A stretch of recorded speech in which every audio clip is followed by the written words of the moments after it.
early start. And so they are back at it here this afternoon, trying to even up this series at 1 apiece. And try and keep pace with Tennessee, already a winner today, and Florida, they are winning their matchup today with Missouri after dropping the first 2 games of that series in Como.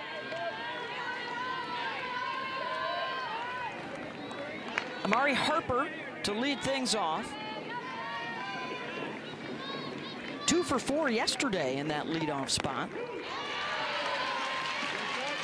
Michelle, they had runners on base in 6 of the 7 innings. They had multiple opportunities and just could not cash them in. Yeah, when I look at my scorecard, it's quite messy and did not really play to run, obviously. And it's you almost look at, well, how did that happen? Well, because they never got a runner to third. It was non-productive outs, unable to move runners. 0 for 5 with 2 outs. And it was their 2nd consecutive shutout after losing their series finale to Kentucky last weekend. Full count to start things out here for Brisky.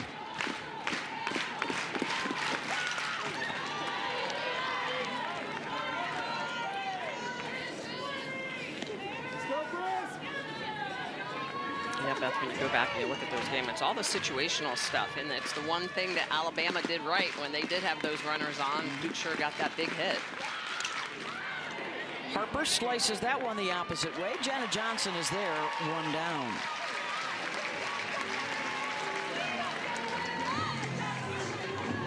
Starting lineup for the Aggies, who are off to the 2nd best start in their history in the SEC.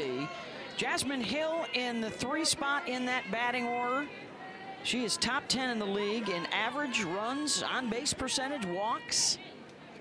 And you saw that OB, better than 50% of the time she'll get aboard. And she's on deck here with Kramer Echte stepping in. Kramer moving up in the batting order. Coco Woolley, the usual starter at shortstop, not in the starting lineup for game 2. So they've made some adjustments to not only the batting order, but defensively as well, which we'll get to in the bottom half of the inning. Coach Ford talked about her infield, saying she's got 4 shortstops out there. She can move them around. Yep. They were all shortstops in their younger days. There you see Tricia now in her 2nd season. Big leap from a year ago, especially at the offensive end. That's why yesterday was such a head scratcher for them.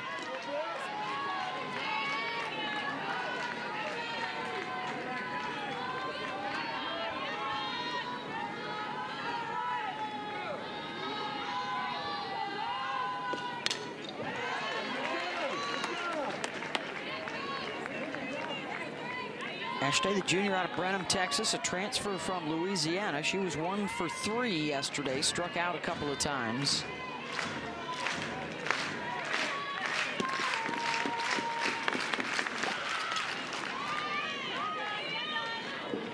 Took a little something off that one. 2nd batter in a row here, working it to a full count. Yeah, she's working deep into counts here early in this game. With that changeup, you got to be cognizant of that one when you're in the box.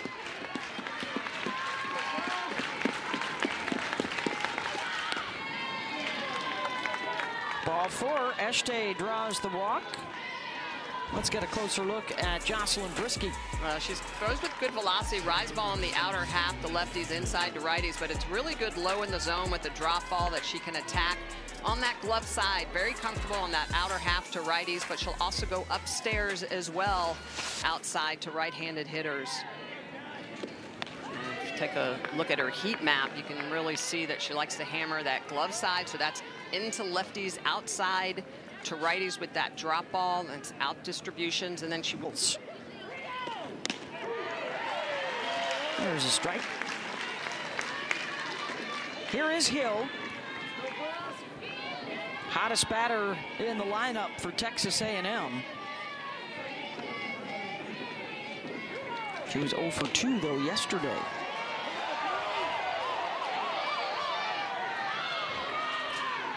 Cameron Ellison is our umpire behind home plate today. Brian Crochet at first, Thomas Mayer at third. There it is. That's her changeup.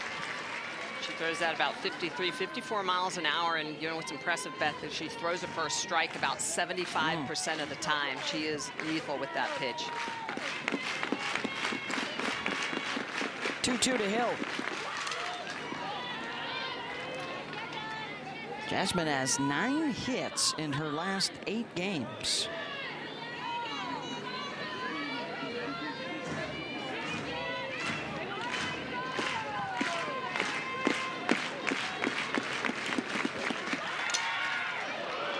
Base hit the opposite way.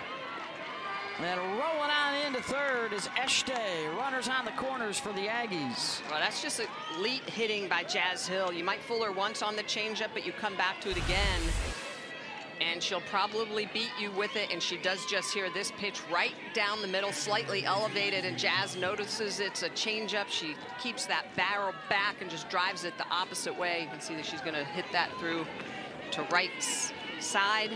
Kendall Clark is going to come up throwing, but good job by Eshte to get the third. Jams Julia Cottrell. They'll go to second for 1, and a run scores.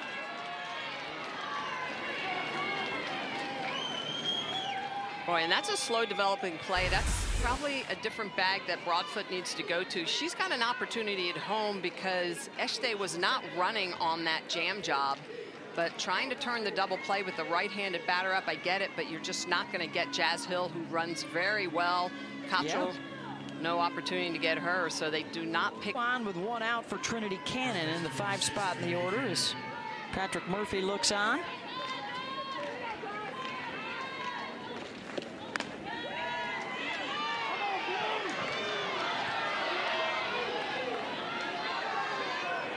Trinity was 1 for 2 yesterday with a walk.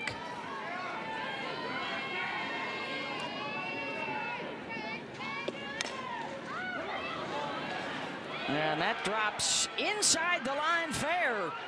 And a run will score. No throw towards the plate.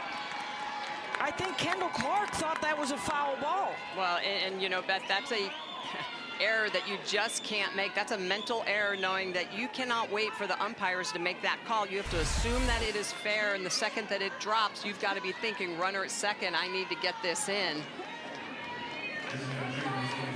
And so right there is no reason why she should not be throwing that into one of her infielders.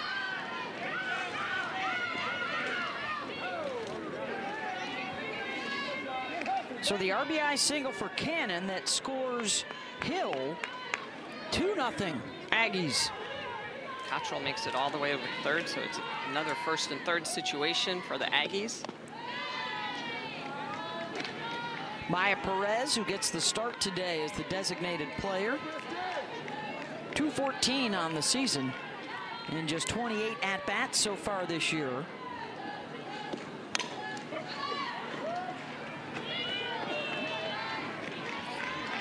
Maya came on as a pinch hitter in the 6th inning in game 1, struck out.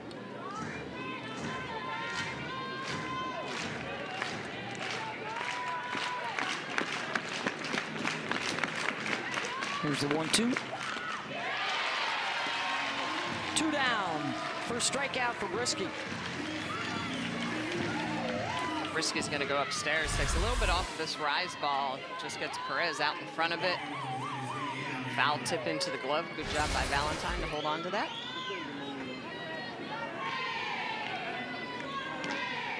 Here's the number 7 hitter, Allie Enright. In the dirt, it gets by Valentine, and another run will score on the wild pitch.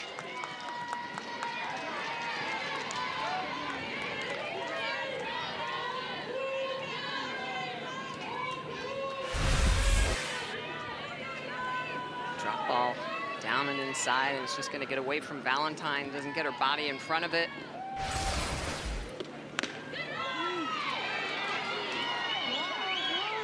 Three 3-0 A&M. Cannon was able to move over to second base now in scoring position. Aggies have been really good all year long with 2 outs. Enright is a 400 hitter, 413 to be exact this year with 2 outs.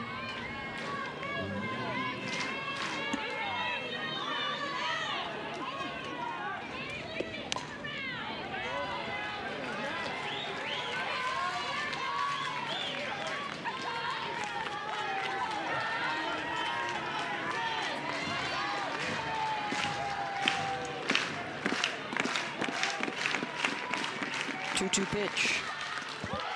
Change up, strike 3. Back-to-back strikeouts, but the Aggies plate 3 to open this thing up.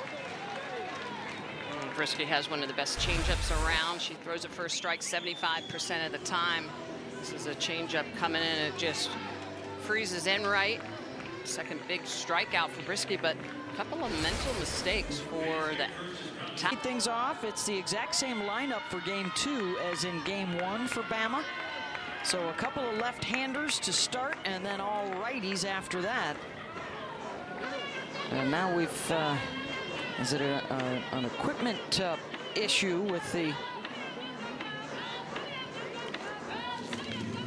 new signaling device? The digital signaling device that we're using now in softball. There's a look at the lineup for the Tide, and Abby Dukeshire, who had that big 2-run double that proved to be the game winner in the opener yesterday. White drops down a bunt, and the throw in time to get her. Nice play by Kennedy Powell at third. 1 down. That's a great read by Kennedy Powell, knowing that Kristen White has a lot of speed as an elite bunter. She immediately sees it, comes up, throws on the run. And how about Harper at second base? That throw going to bleed a little bit into the line and is able to make that catch and get the glove out of the way of White.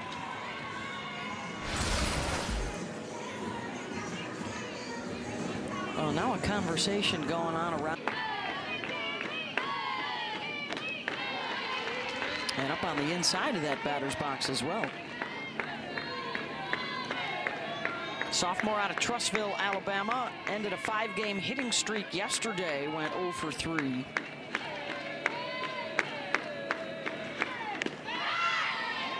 Now the Tide are they're gonna need to make some adjustments too. Beth had just 2 hits yesterday. Now granted, their one hit was timely and allowed them to put the 2 runs up on the board, but really from the second inning on, nothing really happened for them. Well, and a much different look when you go from the big left-hander Kennedy yesterday to the righty Ackerman today. Here's a ground ball to short, handled by Rylan Wiggins, 2 down. So Wiggins gets the start for Coco Willie at short. Harper moves from first to second today, and Trinity Cannon starts defensively at first base. Versatility on this A&M defense. Quick work for Ackerman. 2 outs on 4 pitches.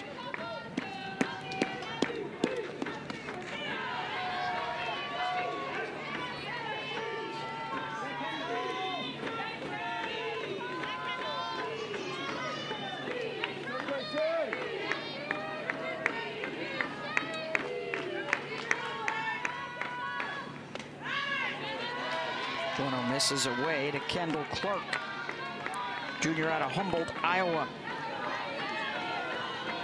Junior college All-American. Kendall has reached a 9 straight games. She walked yesterday.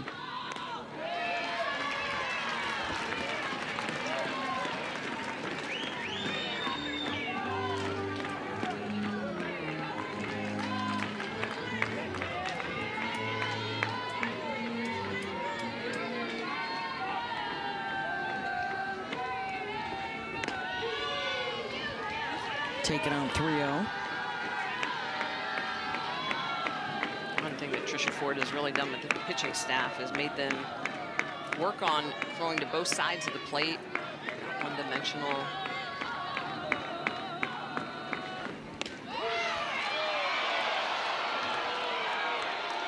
Three and 2.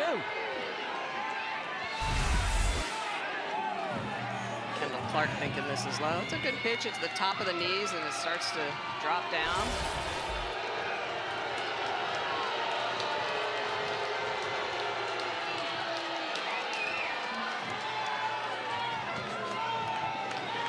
I think Murph just got booked.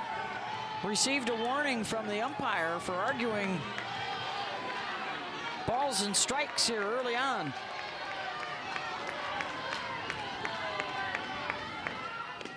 And a strikeout. 1-2-3 inning for Ackerman, and the Aggies lead at 3-zip.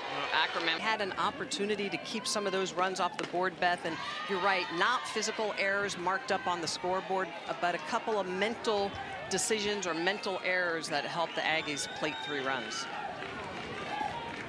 They sent 7 to the plate, so they open up the second inning against Jocelyn Brisky, 8-9-1. Rylan Wiggins, high fly ball down the line and left. Jenna Johnson has it, 1 down. Started out with a walk and then a couple of singles. They got base runners on, and there was one decision to go to second instead of bring it home. And then on this play, just inside the line, and there was no throw to the plate on that one. And the last run came in on a wild pitch. So RBIs for Cottrell and Cannon.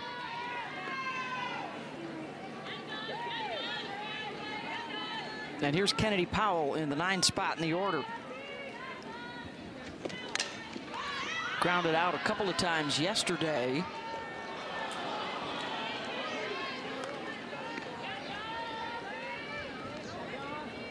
Brisky making just her second SEC start. She picked up a complete game win against Ole Miss last weekend.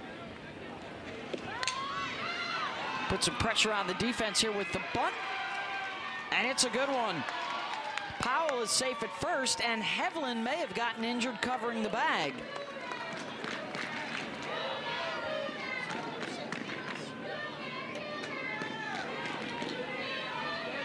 Looks like Cowley's going to stay in.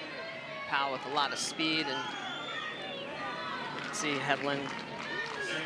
Powell, a little bit of a collision there as that back leg comes through, but Hevlin's that footwork needs to be a little bit better. It needs to be on the side, not on the top of the bag. And that's tough as a second baseman, you're coming across, but those are the things you have to work on in practice to make sure that you get in the corner of the bag and that foot's not on the top of the bag.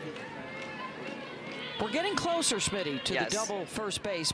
Still needs a little push forward.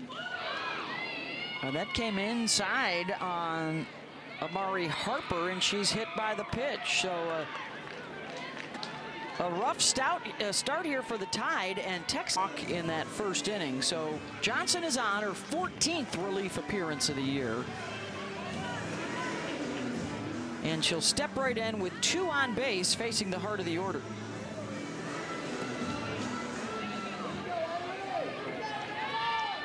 Eshte walked and scored her first time through.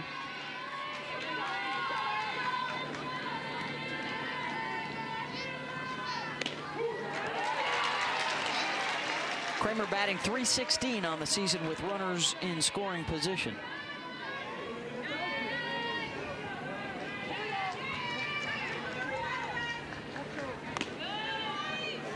Johnson misses upstairs.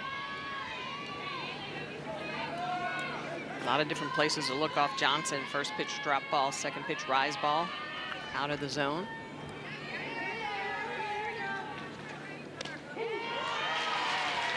That finds the plate, 1-2.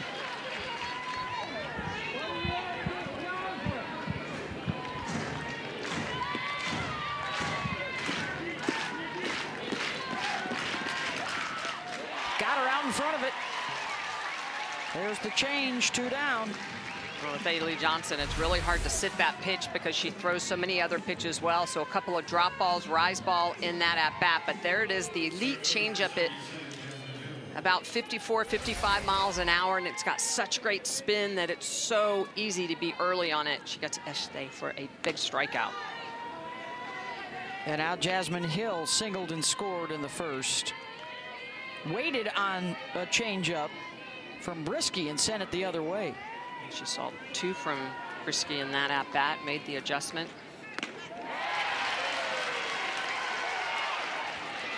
Runner goes from second base and is able to take third. This is a really good base stealing team, one of the best in the SEC.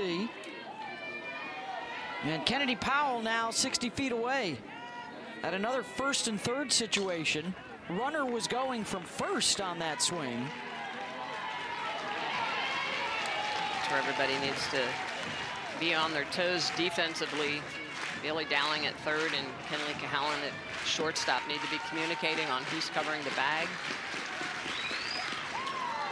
Goes back to the changeup on a 2-strike count. It's a little elevated. Important to try to keep that pitch low in the zone, so much harder to see. That one's in the dirt, and that will allow Harper to leave 1st and take 2nd. So 2 in scoring position now for Jazz Hill.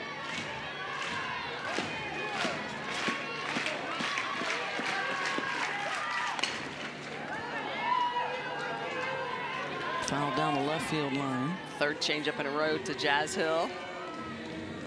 Playing with fire, Smitty? Well, she just got a base hit or first at bat on that changeup. Ailey Johnson's is a little different than Brisky. You definitely have to put them in different parts of the zone.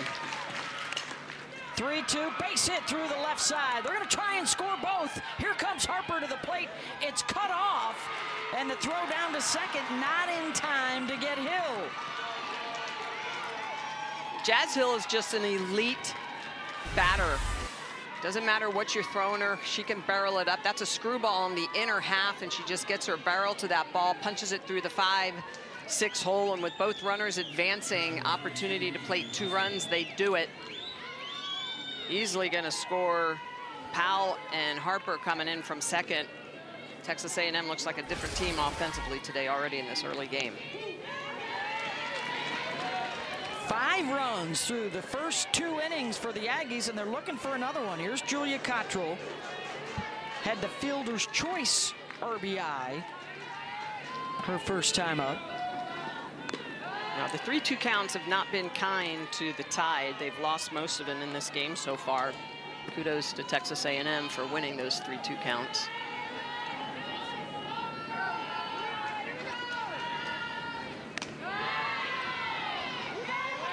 Good eye from Cottrell to lay off of that. The veteran from Wichita. All SEC performer last year, now in her 2nd year at A&M after stops at Florida and Oklahoma State. And that's the pitch that you can get Cottrell on. She typically hits a little bit more off her front side and susceptible to a change of speed. Let's see if Alabama goes back to that.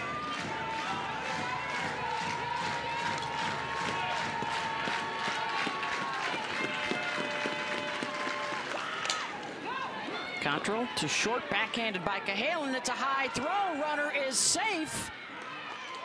And another run will score as Hill comes in. A 3-run first, followed by a 3-run 2nd inning here for the Aggies. Well, it looks like it's a routine ground ball off a changeup going to shortstop Cahalan, and she's got plenty of time to make this play, but just does not really snap down, and Broadfoot leaves the bag to go get that throw. Tries to come back down, but is in the baseline. A little bit of a collision there by Cottrell and Broadfoot. Hey, 3 of the 6. Already more hits this afternoon with runners on base than they had the entire 7 innings yesterday.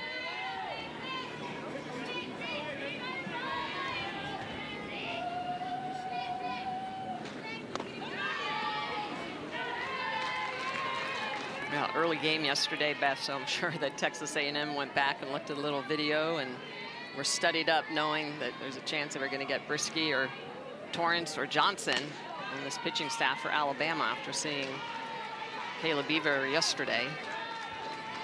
But what it's come down to right now in these 3-game series, if you're going to win the series, you've got to beat the other guy's ace, right? Either Friday or Sunday. Yeah. So, and then take the middle game.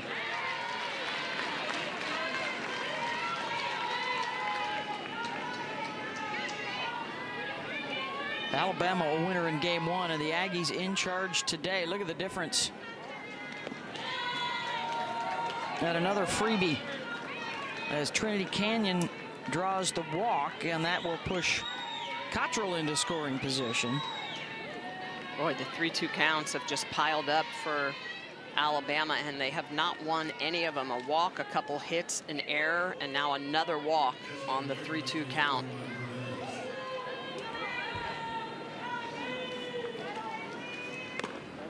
Maya Perez, a strikeout victim in the first.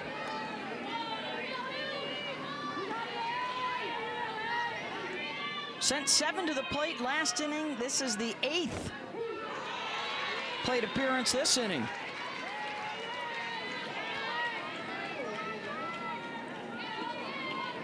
And they have shaken the Roadhouse a little bit.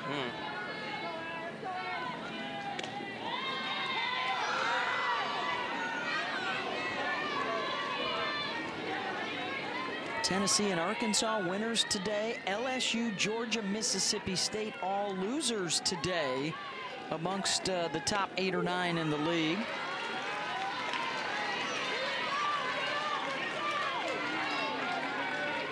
Look at that improvement right there for Texas A&M.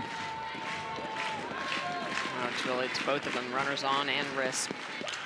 Perez waits on it. Cahalan, the flip to second for the force out. This done so far here in game 2. And you got to be really confident against an Alabama team that relies so much on its pitching and its defense, and not necessarily its offense to win games. They got to scramble the bats now, down 6. Bailey Dowling to lead things off. Yeah, and to your point, Beth, this is an Alabama team that they have to stay close with people because they aren't scoring, crooked numbers in most of their games. It was quick work for Shaylee Ackerman. Only needed, 9 pitches that first inning? Take care of business, 1, 2, 3. So she faces 4, 5, and 6 now in the order. Dowling, deep center field. Back goes Hill, and it's out of here.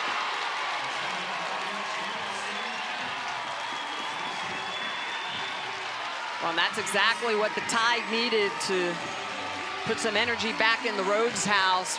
Billy Dowling in that 4-hole is going to get a pitch upstairs that she can elevate.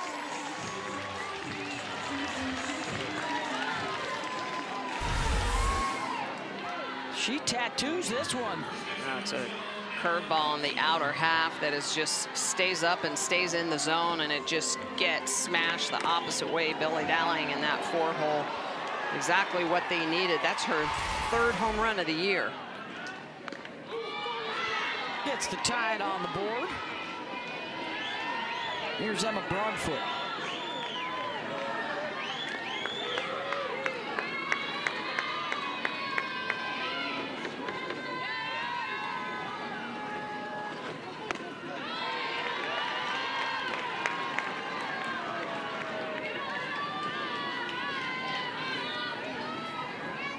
Emma was 1 for 3 in yesterday's win.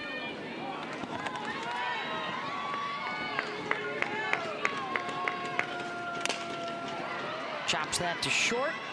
Wiggins takes a step back, 1 down. Let's go back to that Dowling home run swing. Yeah, pitch on the outer half, and she just gets all into it. And you knew it off the bat. She knew it as well, and you could see the energy coming around first base, looking to her dugout and saying to her team, come on, let's go. And this is a gritty Alabama team. They have been able to win games, Beth. When you look at the scoreboard with just 2 hits up, you think, wow, how are you going to win games? They've done it. And they've done it 3 times this year. So this is a gritty offense. Even though their numbers aren't gaudy, they can get it done. Allowed 1 run or fewer in the last 4 games. Well, that went out the window here this afternoon. 3 wins, though, with just 2 hits and the 12 shutouts, 6th best in the country. That's how they've been doing it. Now they've got to look for another way to do it. Absolutely. If they want to hang with the Aggies, who scored 3 times in the first and 3 more times in the second. Well, the good teams figure out ways to win, right? Absolutely. And they take advantage of opponents' mistakes. And that's one of the things that Texas A&M did not do yesterday. And it bit them. And they have done it today. Janet Johnson out in front of that one. Well, just more aggressive on the base pass, a delayed steal to really mix up the defense a little bit, another steal to get down, a couple of wild pitches that they're advancing on easily.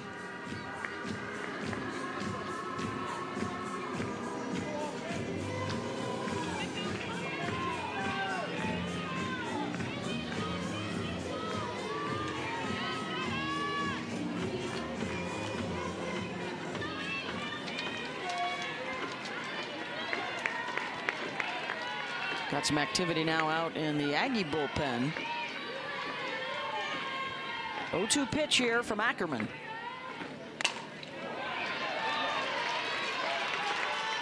Jenna fighting off another one inside. Ackerman trying to nibble on that inner half. 0-2 pitch, that needs to probably be a little bit further out of the zone. Trisha Ford, one of the best pitch callers in the country, is probably asking for that ball to be a ball, that pitch to be a ball. Well, she is so good with the pitchers. Had success at Arizona State and now success at A&M. Well, she does a good job of really complimenting the pitchers and really looking and working with their strengths and then adding on different nuances to complement the strength even more. So she uses a lot of that effective velocity.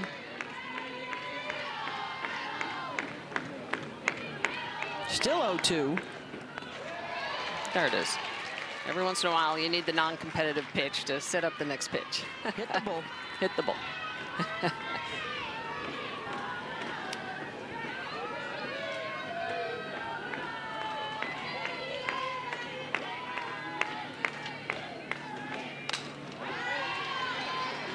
Jenna protects low.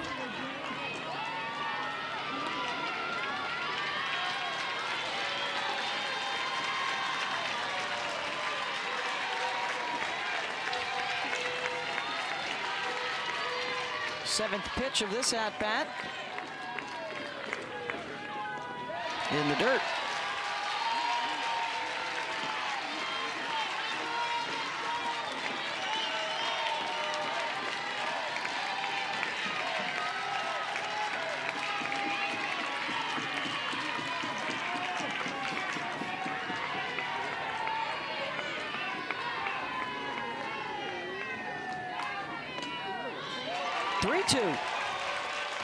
Trying to expand that zone on the outer half with an outside drop. Jenna Johnson does not fish. She does not chase.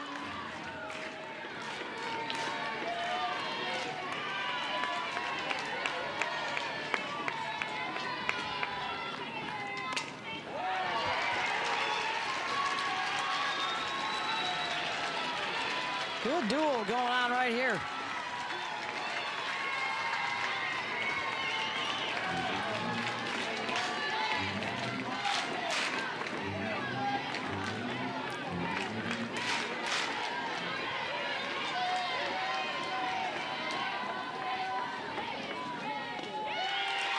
Lost her. Terrific at-bat for Jenna Johnson. And a one-out base runner.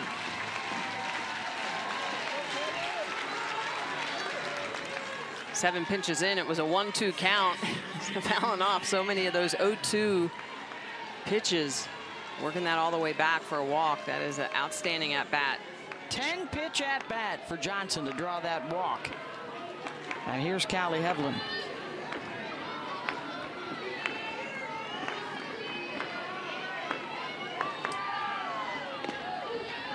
Catches the corner.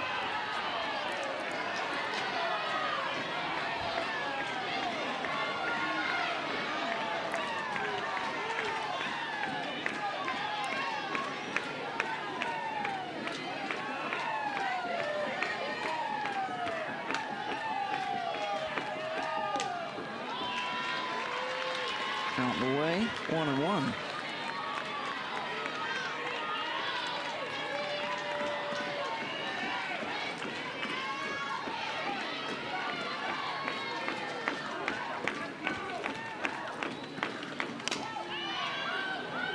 No one's fouled back into the bullpen.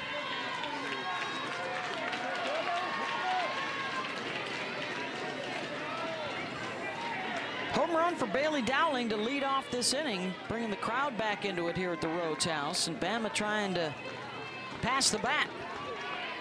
To your point, Bet, that's a big part of playing here at the Rhodes House is the crowd noise, the energy. To second for one, over to first. Got her, double play, Texas A&M. Played in the first, 8 to the plate in the second. And it's the bottom of the order to start things off here in the third.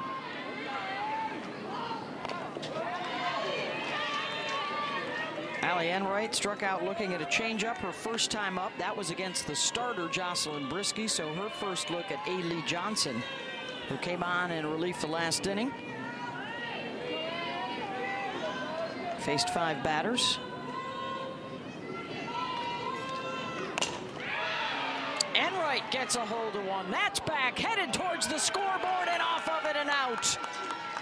Home run, Aggies.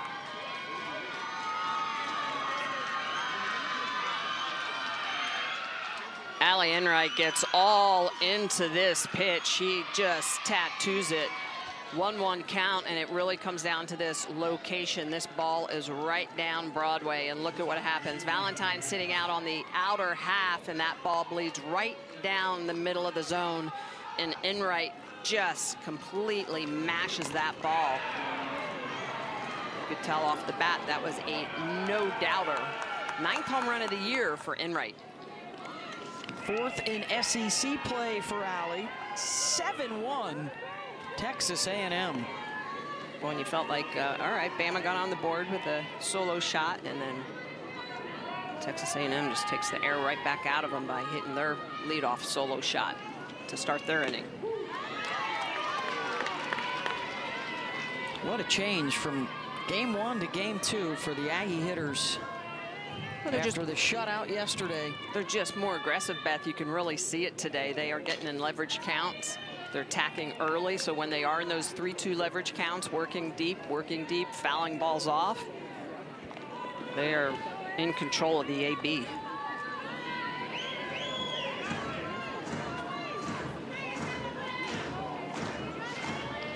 Wiggins flew out to left field her first time up. Here's the 1-2. Got her with the change up and out of the zone, 1 down. Work very hard so that when they see the good pitch, they're not fouling it off, or if they are, not very often, they're making sure they barrel it up. And that's a big part of elite hitting, is that when you see or you get that mistake, you have to capitalize. Look at that, 91 runs scored via the home run this year for them. As a team, that was their 49th home run of the year.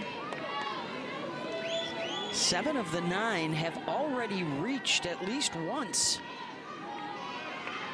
The first 2 times through the batting order here.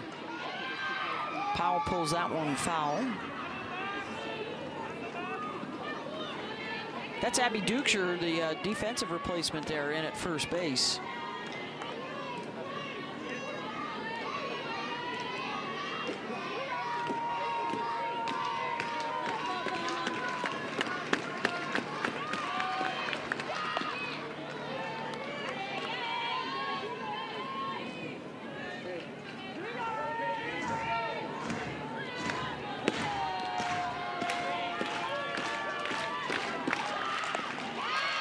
Reached for it, missed it, 2 down. Another changeup out of the hand of Ailey Johnson. Back-to-back strikeouts on that pitch. 3rd strikeout of the game for Ailey. You can just see the nasty spin on that. Hard to identify it, and you can see how far out of the zone. That's how that pitch just completely destroys hitters. It's not even close to the zone, and you're swinging at it as it's diving into the dirt.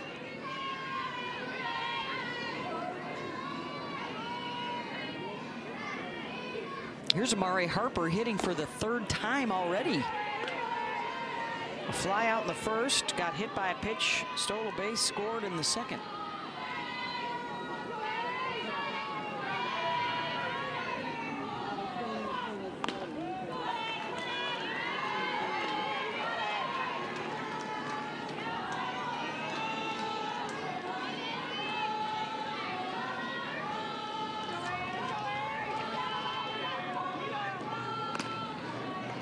basketball took game 2 yesterday.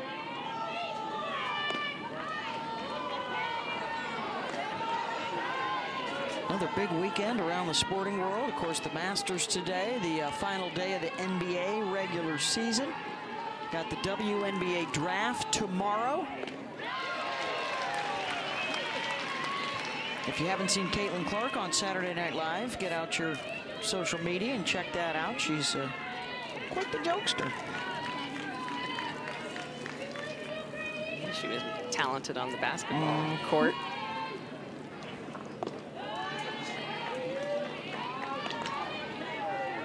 We'll have the draft covered for you, of course. We've got game 3 tomorrow night here as well.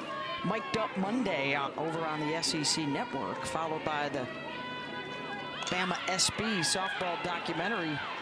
The bunt and the beat out for Kramer Echte. Kramer Echte showing off her wheels.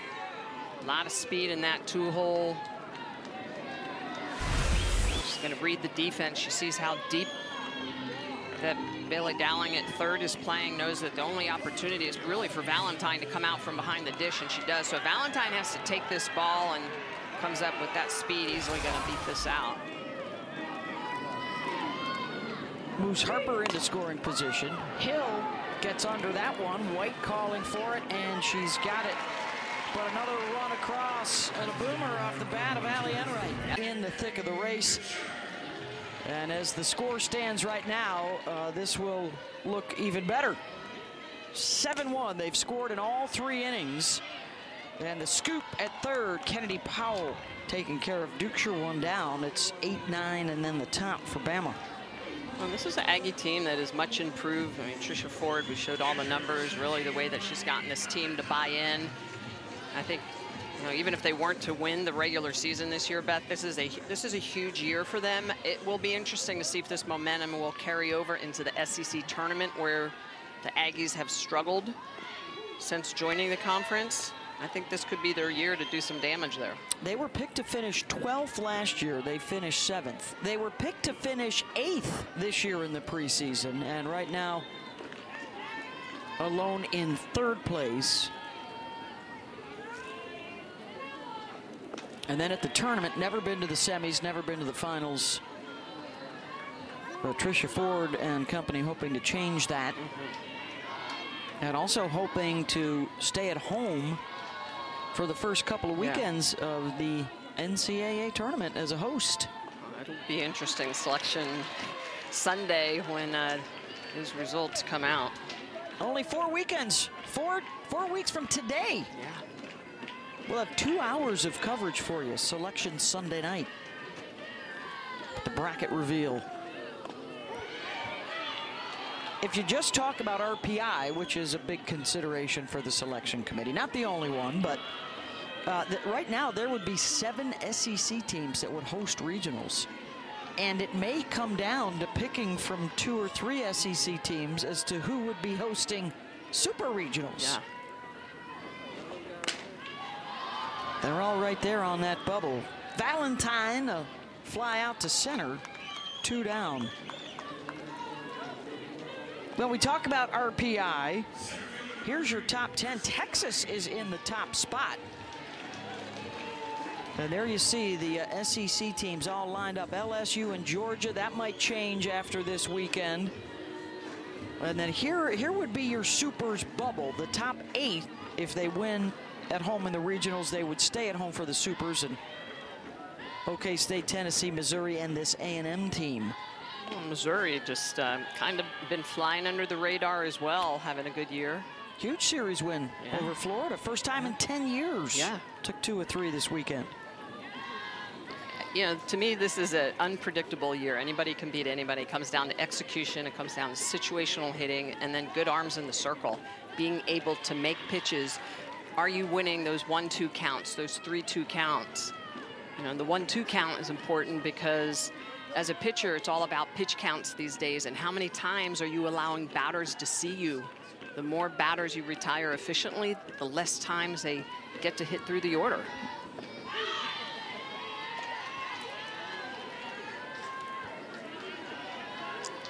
Back to the top here for Bama, and a 2-1 count to Kristen White.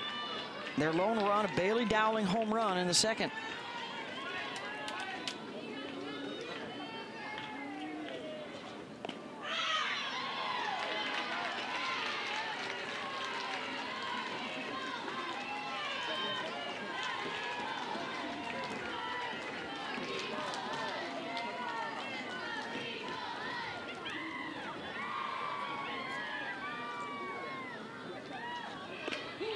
Ackerman delivers, full count.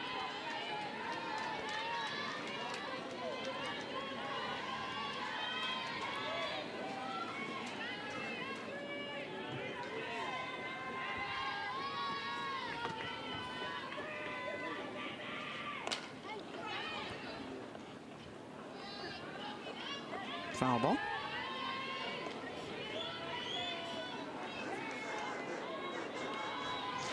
Ackerman's been good with that drop ball in the outer half to White.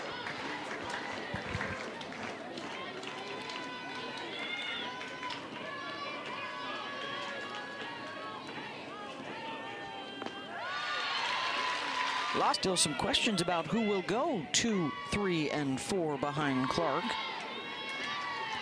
Could be any mixture of Cameron Brink and Camila Cardoso, the 2 big girls, and then Rakia Jackson or Angel Reese. Just some of the names available at this year's draft.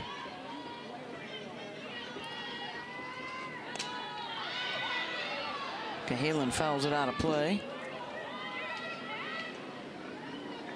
Kenley grounded to short back in the first inning. Home run is the only hit so far for Bama. They've also reached on a couple of walks.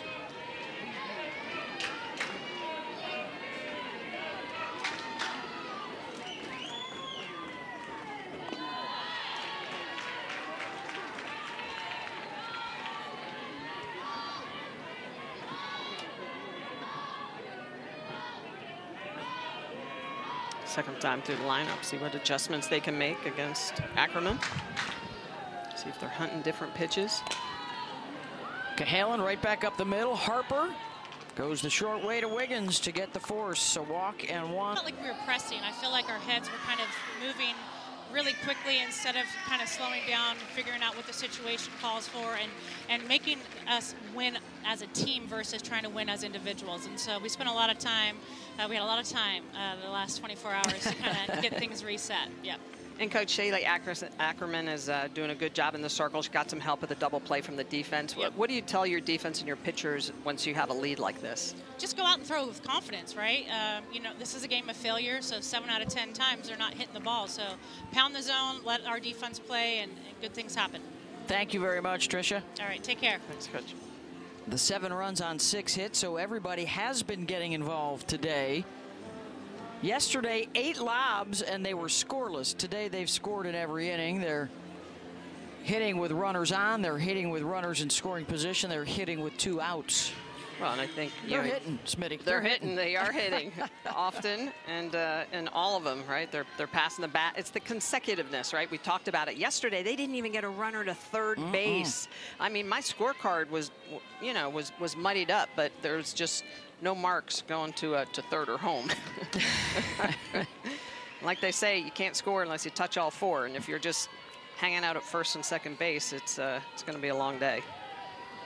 So it's on to the 4th inning. And if you're A&M, that run rule is in the back of your mind as you inch closer to the 5th. 4, 5, and 6 coming up.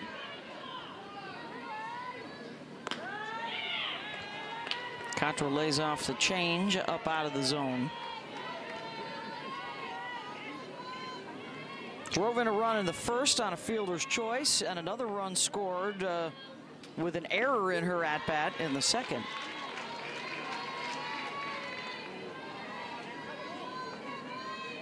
A&M, excuse me, Bama pitchers, A&M have been working them deep into counts because Bama pitchers are just 6 for 21 first pitch strikes. Hard hit to Hevlin.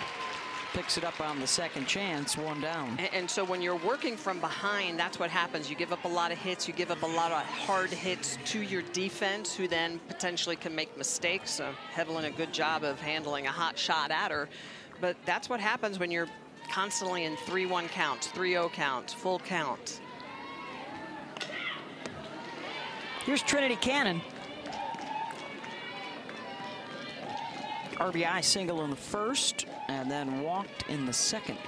We talk a lot about situational hitting for offenses and how you score runs. Well, how do you keep offenses from scoring runs? It's those little things. It's the first pitch strikes, right? It's winning the big counts. It's working from ahead. It's getting hitters to chase your pitches. And once you're ahead, you can throw to their strength, but you can throw balls outside of the zone to their strength to get them to chase.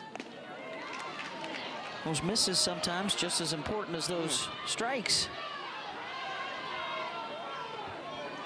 Yeah, because then you get in the head of the hitter.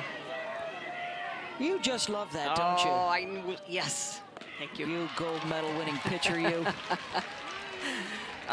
There's nothing better than throwing a rise ball at the knees on the corner and they don't swing at it, and you throw the next one up at their letters and they whiff through it. And you're like, yes, I am in their head. Watching the strikes and swinging at the balls out of the zone. You gotta love it. Nothing like a Sunday afternoon sadistic Smitty. Full count here. Cannon out in front.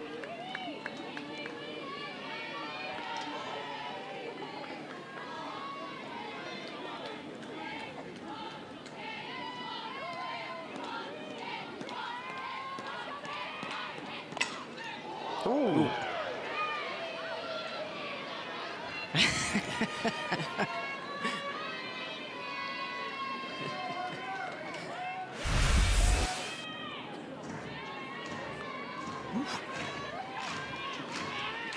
Buzz in the tower. Get out of the way.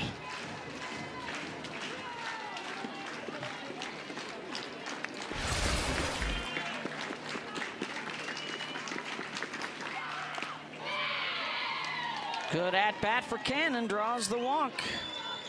Second time for her. Yeah, third walk given up by Ailey Johnson. Fifth free pass. Number 9. Number 9, Haley Golden on to run. And Maya Perez will step in.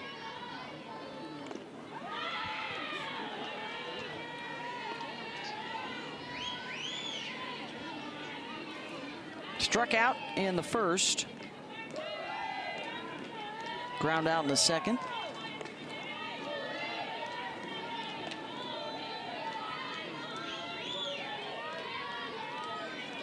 Coach Ford talked about going back, having a chat with her team. You know they were well prepared for every other pitcher on the Bama staff except for Kayla Beaver for today's game. Perez, Hevelin tried to step into the path of the base runner. Looked like a good dodge from Golden, so she's got to go for the out at first, 2 down. Good job by Golden to make sure she's using that 3 feet or so that you get. Just away from the tag enough by Hevelin, trying to get that double play. You can see she's going to scooch out of the way. Missed the swipe. Yeah. Here's Enright, the home run hitter last inning. But that's still a play where Hevelin, I think that Alabama needs to go back and look at that on video and say, all right, does Hevelin sit, right? So sit and spin back and throw to Callan and try to potentially turn a double play. It's all those little things that you have to go back and say, all right, you tried to tag her, you didn't get her, but could you have potentially gotten her at the lead runner at second, which is already better. If you're going to get just 1 out, you want to get the runner at second, not at first. So again, all those little things that help you down the road. 0-2 misses away.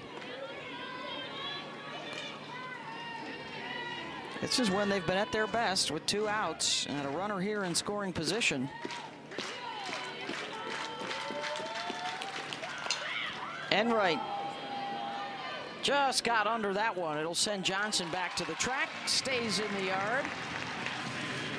One left on. Yeah, I think their Miss Coco Woolley, she's not playing today because of the last play yesterday. Would not have happened if there had been a safety base. And our first baseman, Emma Broadfoot, cannot play for the rest of the day because her shoulder got smacked on another play. And if there's a safety base, both girls are probably still playing right now. Yep. Yeah, Coach, and what's been the message to Ailey Johnson? I mean, she's got that outstanding changeup. You have an opportunity to give her some innings here today. Yeah, and I'm telling everybody at home, do not change the channel because we're going to make a run here. We cannot play yo-yo softball, though. Right. They score, we score, they score, we score. That's got to be it. 7 has got to be the last number that they're going to score to give us an opportunity to get back into the game. And I also wanted to say thanks to both of you for last night. It was just an unbelievable night to get to watch the premiere of Bama SB, the movie. You guys were terrific as hosts. So I can't thank SEC Network, ESPN, and T-Mobile enough for that night. It was unbelievable.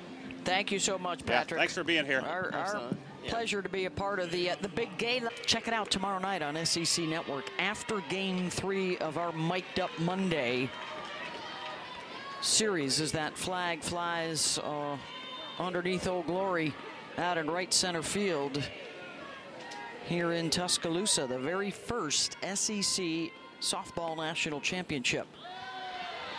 Yeah, really a great film. Lookalike Productions, an outstanding job on it, and can't wait to watch it again. You may hear our voice a time or two. We were a part of that championship with Jessica Mendoza and Holly Rowe, and the gang will all be back together on the road to the Women's College World Series this year. That's right.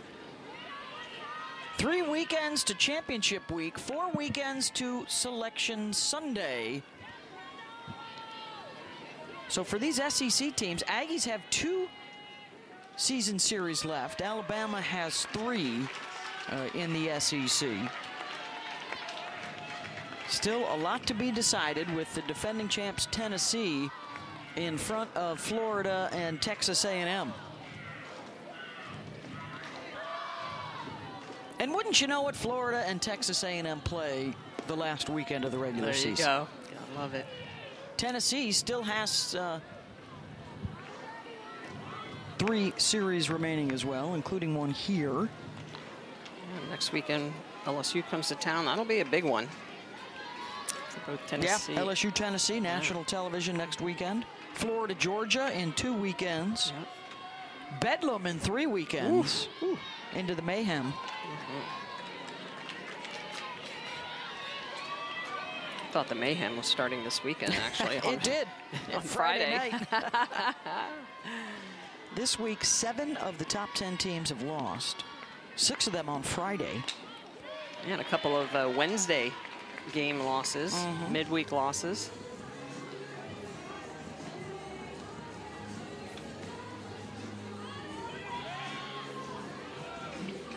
It was good to see Kiki Malloy back in the lineup for Tennessee. Hopefully we'll be able to see Val Cagle back in the lineup soon for Clemson. Duke has taken the first 2 games of that series. They're playing game 3 tonight.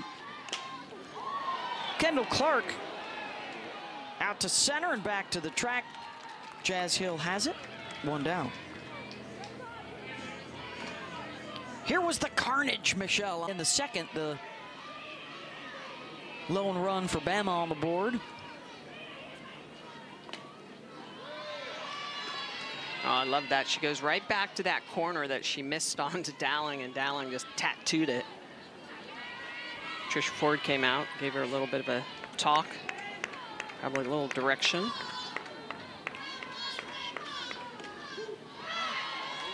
What was on your mind when a home run hitter stepped back in the next time? Other than chin music, of course. Exactly. It's establishing your zone as a pitcher and instilling a little bit of fear in the heart of that hitter. Which today is a little bit harder with everybody all, you know, geared up with the armor.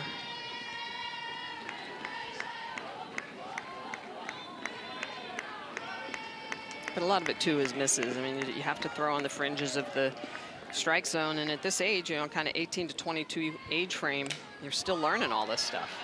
Dowling out to center, and that one will drop in. Bailey motoring around, headed for second, and she will dive in safely.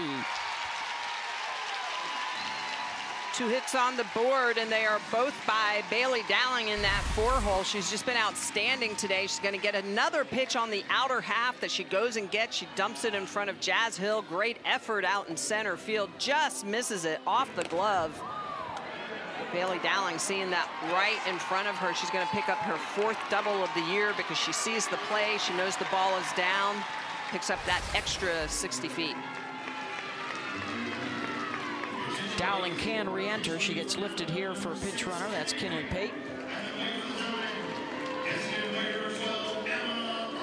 Kinley came on in the 2nd inning yesterday and scored on the Dukeshire double. Vestal and Levitt are both continuing to work in the bullpen for A&M. Patrick Murphy, a.k.a. Nostradamus, you heard him predicting the future just a moment ago when we talked to him, said the tide is going to turn. You got to believe it, you got to say it.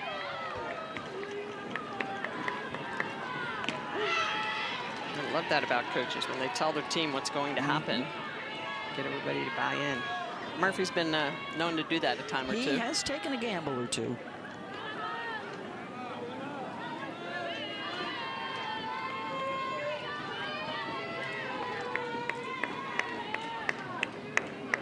One pitch, including one of the greatest in World Series history that you can see in the movie tomorrow night, when he pinch hit Jazz Lunsford for his All-American Brittany Rogers, and Lunsford went yard. Grand salami. Grand salami, one of the great pinch hits in the 4 decades of college softball. I believe there was a call from a certain play-by-play that the freshman was pinch hitting for the, was she a 3-4-time All-American? Did I say what? What is he doing? Such great memories. Iconic, right, at this point now? 27 years at Alabama. A brief 48-hour respite at LSU and then back. That's in the movie, too. That was the awkward, squirmy part.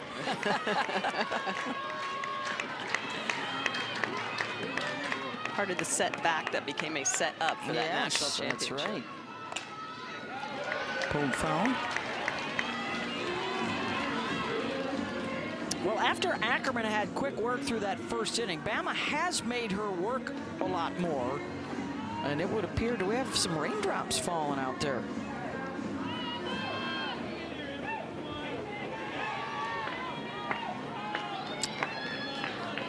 See the Alley Habits signs. They honored the former assistant coach here at pregame for her 25 years of service. Ground ball through the left side. Pate to 3rd. Runners on the corners here for Alabama with 1 out. And there's that consecutiveness that all these coaches talk about. Back-to-back hits. You need them so much to try to get rallies started. Emma Broadfoot battling deep into that count. Takes a 2-2 pitch on the inner half. Just barrels it up. Doesn't hit it super hard, but hits it exactly where they're not. Gets it between Powell and Wiggins through that 5-6 hole.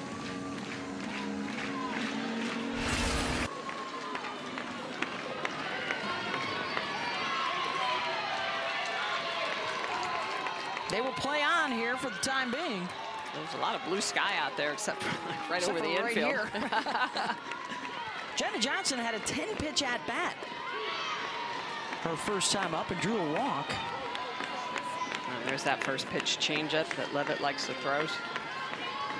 Well, Cottrell just threw that ball out to Levitt and almost skied it out into center field. She's looking for a dry softball.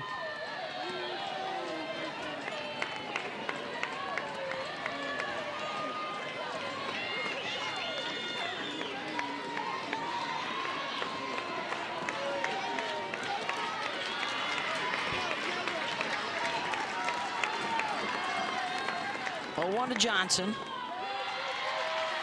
Levitt inherits runners here on the corners with 1 out after the Dowling double and the Broadfoot single.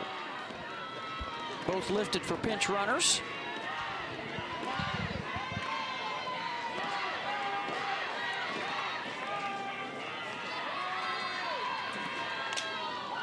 Johnson looking for that one to drop in, and it does. And a run will score for the Tide. Pate comes in, Pruitt to second. And a third straight hit for Bama.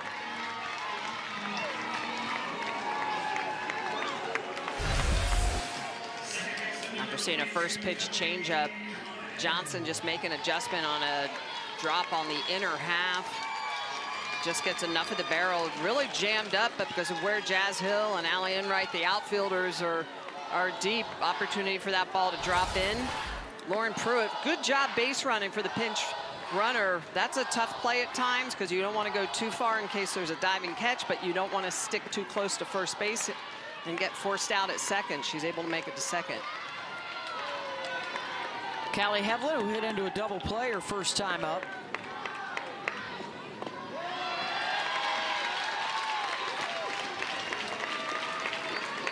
Alabama trying to seize some momentum here, down 7-2 in the bottom of the fourth.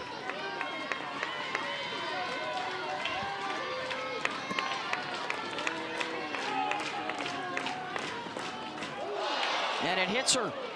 And the bases will be loaded for Abby Dukeshire, who had the big hit for Alabama in game one. Couldn't see where that initially hit her. Well, remember, she got stepped on over at first base earlier in this game. So it hits her on the knee. On the calf. Oof.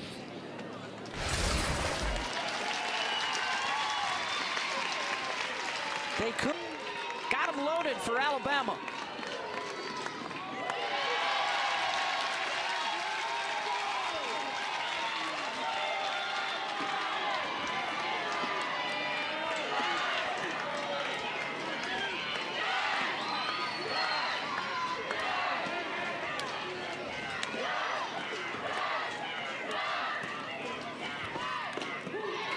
In for a strike, 1-1.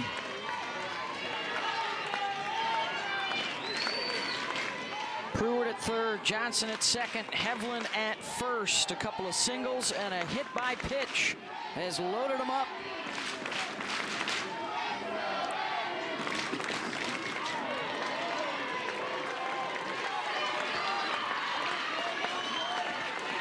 One and two.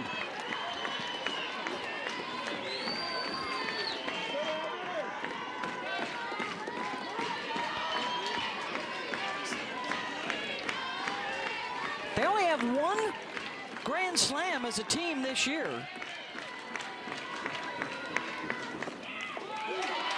That happens to be the on-deck hitter, Riley Valentine.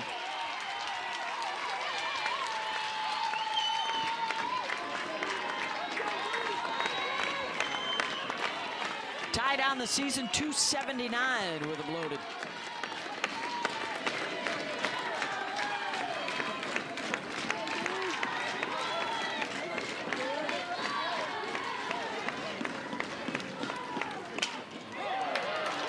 Levitt, by the way, the most home runs allowed on the staff with 8. With Dukeshire up, the defense for Texas A&M is playing at that double play depth, Beth. So you're right, it's see who's going to win the battle. Trying to roll the double ball or miss it, and it goes yard. 2-2.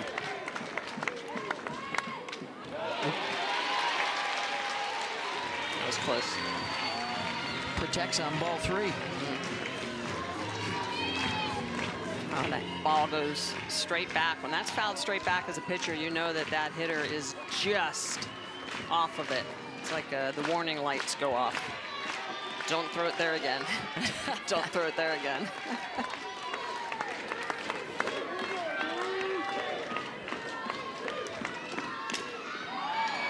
Got her to pop it up. And nobody gets to move on the bases for Alabama. 2 down.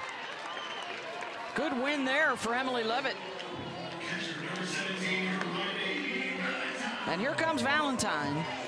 Flew out to center last inning.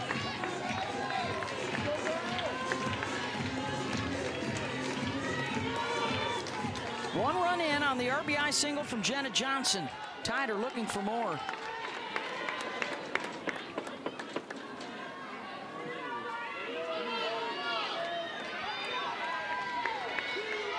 Levitt trying to keep that hand dry. Looks like the rain has abated somewhat.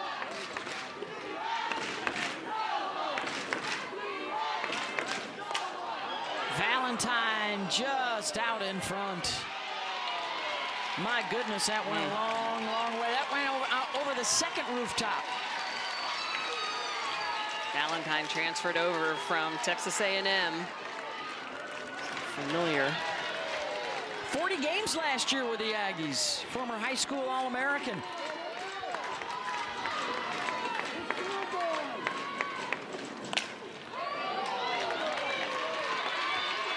Down 0-2.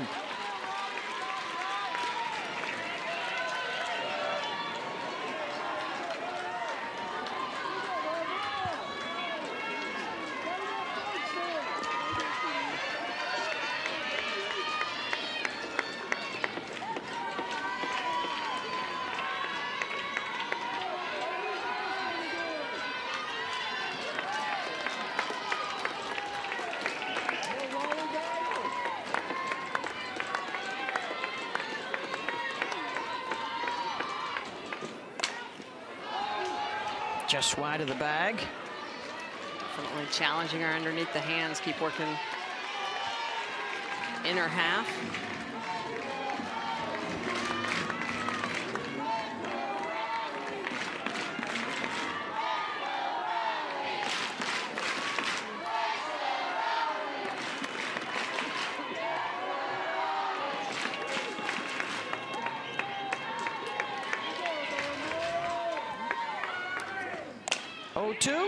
Reaches for it. Powell, her play over to first. And then words exchanged at first base. Valentine would have to be inside the running lane, and because that was an infield ground ball, she would have to hit the orange bag. She would actually be out if she hit the white bag. So the white bag would be for the defender. The orange bag would be for the batter. Got a new pitcher as well for Alabama. Jayla Torrance comes on. Third pitcher of the day for the Tide.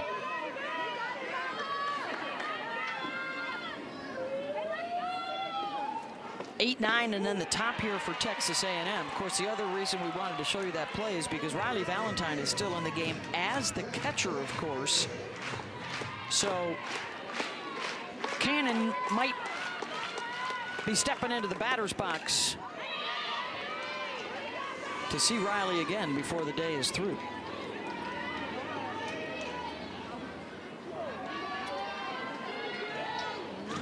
Jayla has only worked 3 2/3 innings in SEC play, and this is her first appearance since March 23rd. Gets Wiggins to pop it up and then gets out of the way. Dowling has it, 1 down. It's her 5th relief appearance for Jayla. 4 innings of work. Torrance with a lot of experience. Really stepped up when Montana Fouts had that knee injury late in the season last year. Powell, first pitch swinging out to White. 2 down. That's right after the WNBA draft, which is tomorrow night. Our coverage for that begins at 7 Eastern. Over on SEC Network tomorrow night, we will have game 3 of this series, shaping up to be a rubber match. 1-2-3 inning for Torrance on in relief.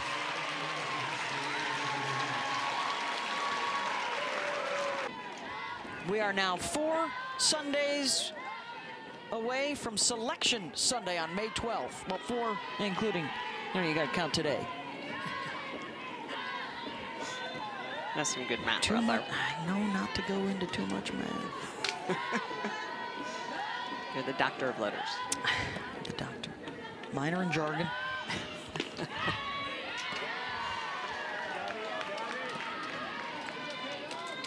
Some say I've majored in BS over the years. I don't appreciate that kind of talk, but you are who you are. Hey, we're a good team. You're more the BS, and I'm more the numbers, right? The analytics. Top of the order here for Bama. A run in the second on the Dowling home run, and then Bailey also got it going in the fourth. Her pinch runner scored after her double, the RBI single for Jenna Johnson.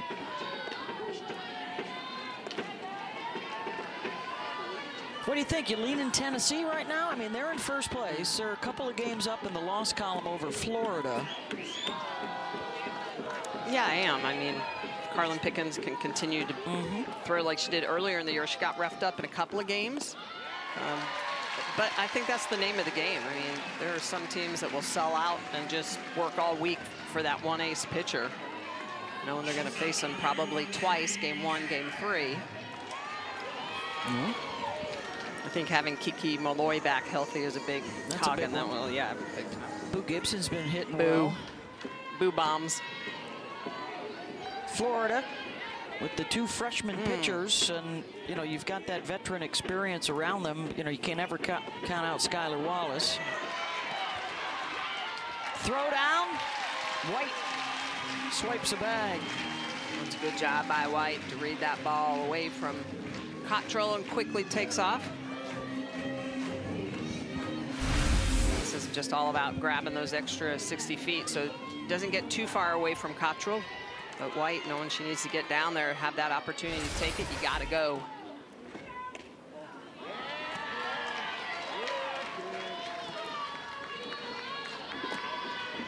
Cahalan has grounded out twice, back up the middle.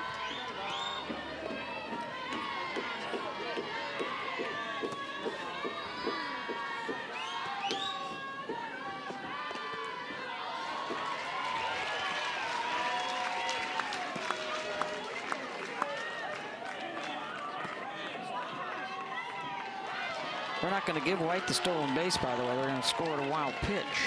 Watching the Masters on one, you're watching softball on the other, you're watching NBA coverage on the other. Got a lot going on today. Busy sport today. A lot of softball.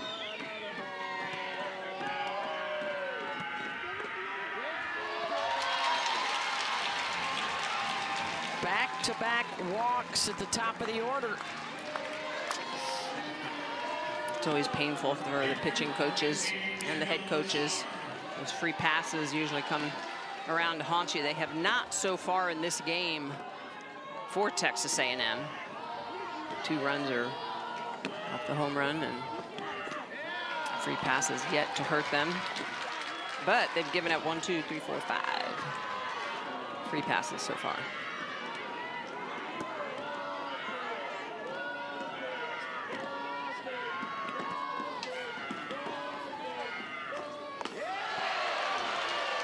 Levitt really struggling to find the strike zone here. Activity now in the pen. Vestal's back up.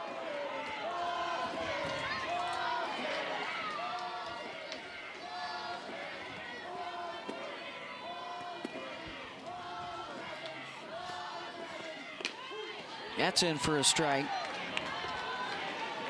2 strikes in the 12 pitches this inning for Levitt. So there's Vestal on the left. They actually have Kennedy up as well. Yes. Well, might see her if they need to protect this lead. Yesterday's starter and likely tomorrow's starter.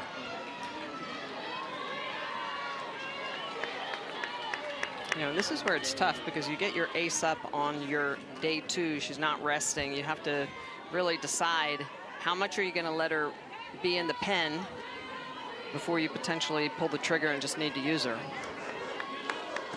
Got a little wiggle room here at 7-2, but not much. Not much. They dodged it in the last inning when Alabama left the bases loaded. They're threatening to load them up again. Here's the 2-2. Off-speed pitch, 57 miles an hour. Kendall Clark well out in front of it. And that ball looked a little meaty. She just lets that travel a little more. It's one area where Levitt has been vulnerable. She's given up 8 home runs this year.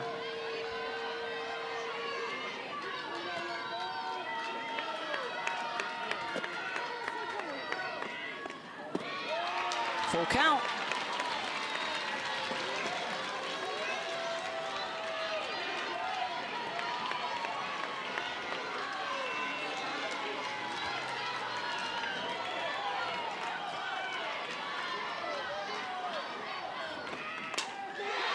That's drilled deep left field and out.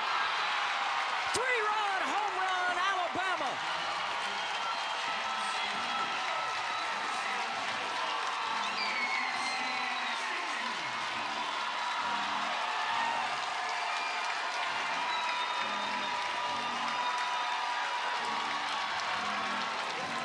That is a huge hit for Kendall Clark, her 3rd home run of the year, and that is off a changeup. She saw a 57-mile-an-hour changeup 2 pitches earlier that she was ahead on. She fouled it off. She gets this changeup on the outer half. She's still early, but she gets enough of the barrel, and she knows off the bat that it is out. She is talking it. She is saying, stay fair, stay fair. And that ball leaves the yard, a big 3-run shot to bring the Tide within 2. Second home run of the ball game for Alabama. And when he's right, he's right. Murph told you so, America. We're back in it. It's the 9th home run of the year that that Levitt has given up. And now it's Dowling, the other home run hitter. Jammed her. Pops it up. 1 down.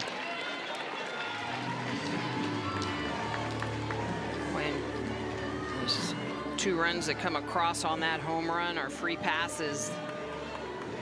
Mentioned that been 5 that the first 3 had not scored, but those last 2 it hurt. Larissa Pruitt, who came on to run in the 4th, will stay in the ball game and hit here. In Emma Broadfoot's old spot. So Dukeshire, who had been the DP and then moved to first base.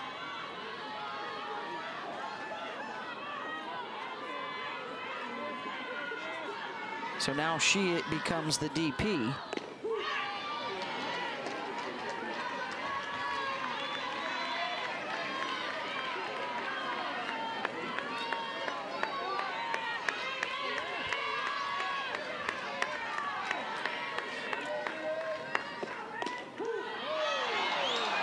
One and 2.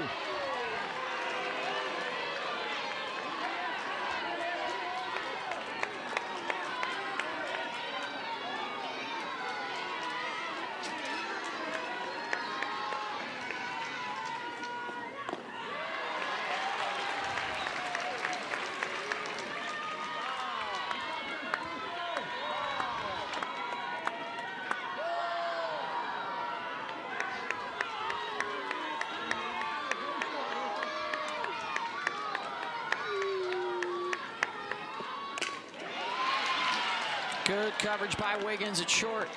2 down.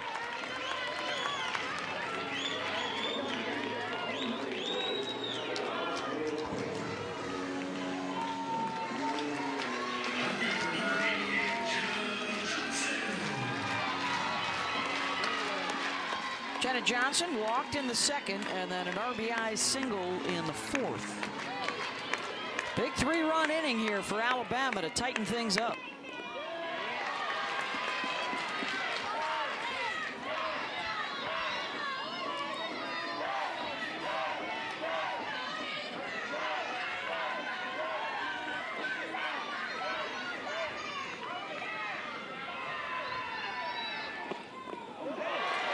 And that hit her 3rd free pass of the inning. And 4th of her appearance. That's of the 10 hitter. Actually, Jana Johnson was the first batter that she faced. She gave up a base hit to her, and now she hits her. So 1 time through the lineup, 4 free passes. 6th of the game for Alabama. And here's Hevlin. Hit by a pitch her last time up. From down 7-1, the Tide now bring the tying run to the plate.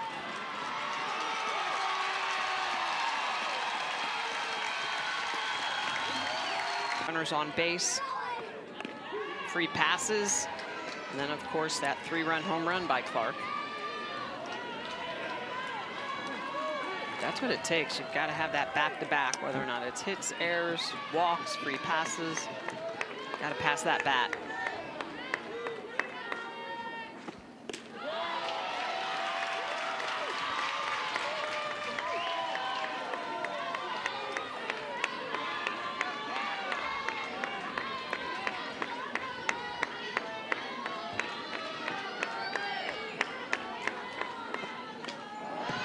Two and two.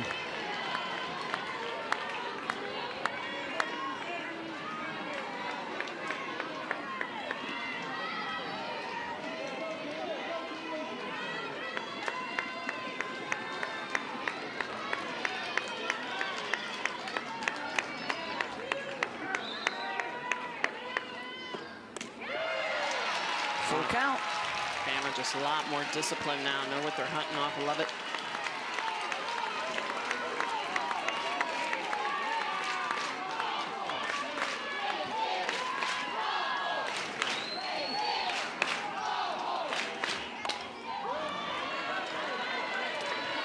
Off into the bullpen. It's quiet out there now for the Aggies.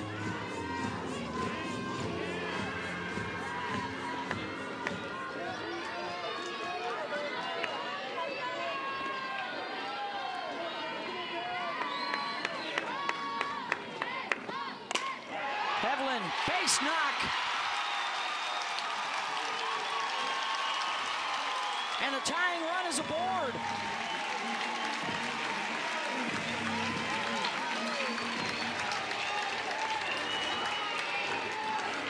Nice at bat by Kelly Hedlund, battling deep,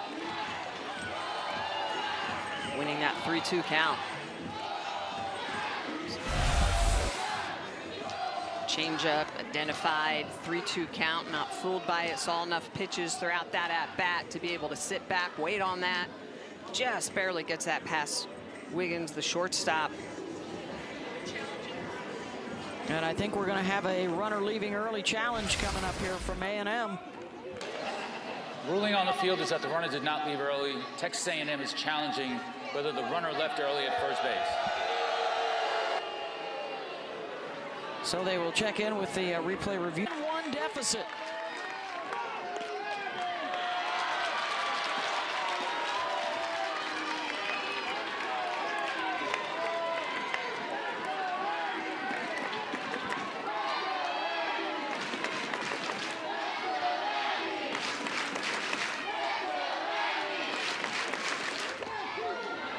In for a strike, 1-1.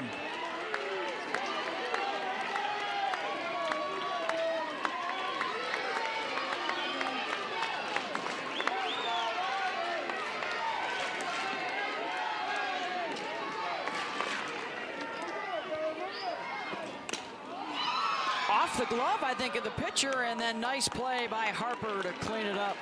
Couple of stranded. Beth, I love that he called both aspects. That they're going to make a run, they're going to put runs up on the board, and no yo-yo softball, they got to keep them at 7. They got to keep it here. Let's see if the They can continue Aggies to do have that. other intentions. Yeah. Well, Bama pitching good so far. Tired 7 of the last 8 batters with just a walk. Kramer Eshte has the last hit back in the 3rd inning, and she will lead things off. Jayla Torrance came on in relief in that 5th and set A&M down in order with just 8 pitches and a rope right back up the middle. 3rd time she's been on base today. Eshte just has that swagger about her, hits in that 2-hole, and a lot of different tools. She sees that pitch on the outer half and goes right back up the middle. Good timing.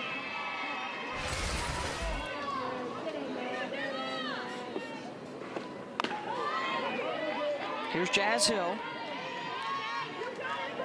A couple of singles, a couple of runs scored, a couple of RBI.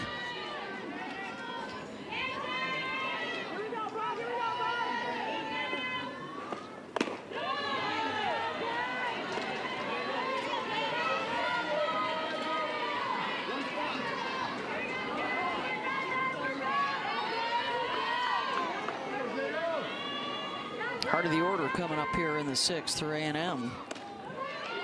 Boy, it wasn't too long ago they were thinking runner rule, and things have turned in a hurry. Yeah, have let that opportunity slip away. Now you want to try and add to this lead and hope to give your pitching staff a break. Hope you don't have to go back to yesterday's game starter, Emily Kennedy.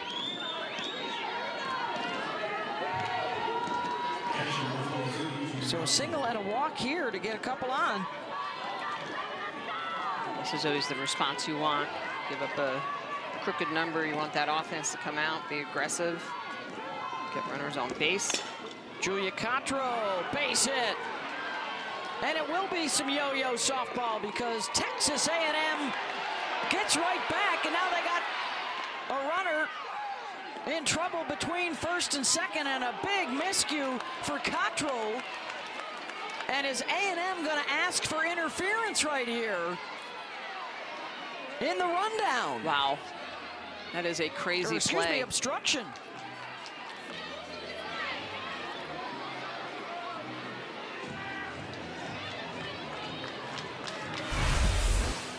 Cottrell's going to hit this ball hard through the right side and easily going to score Eshte.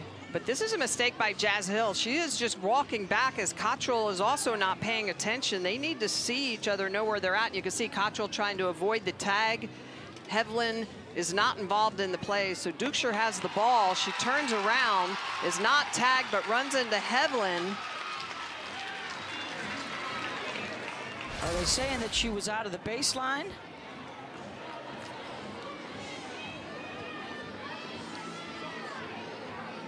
Well, what makes this look more like defensive obstruction is the fact that she was not tagged, is that Cottrell was not tagged.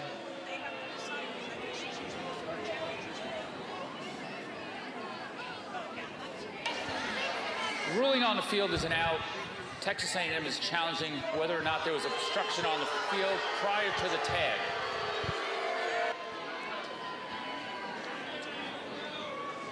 Well, and Beth, where it gets a little interesting is that Cottrell is going to turn around and get away from Dukeshire. You can see, and as she turns around, she's not tagged until she runs into Hevlin. So you can see right there, the tag is missed by Dukeshire, and then she runs into Hevlin, and then she is tagged. There potentially could be a case for that to be defensive obstruction. I could see this being overturned.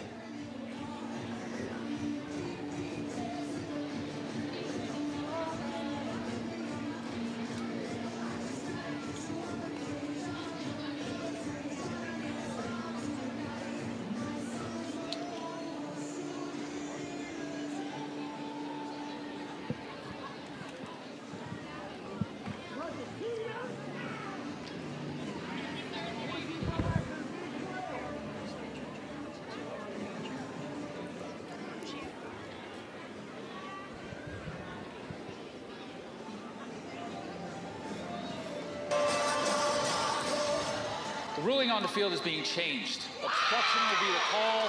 Runners will be placed at first and second.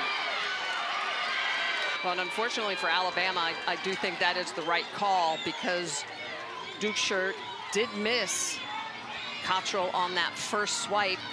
Cottrell was only tagged out once she ran into Hevlin. So a miscue by the base runner, and then a miscue by the defender who really had no business being right there.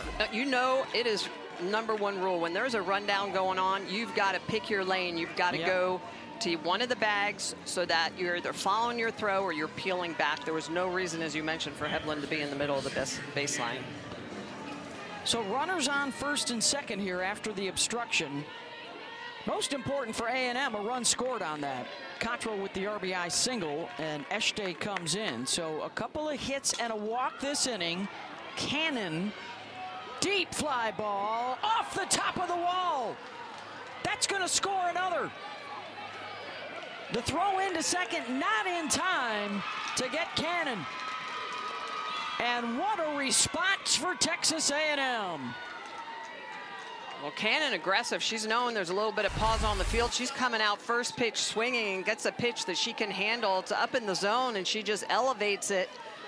And she's going to take that ball off the top of the wall. Kristen White has to go a long way to try to get close to this. It's off the wall. Good job by Kendall Clark to try to get that ball in, but easily going to score Jazz Hill.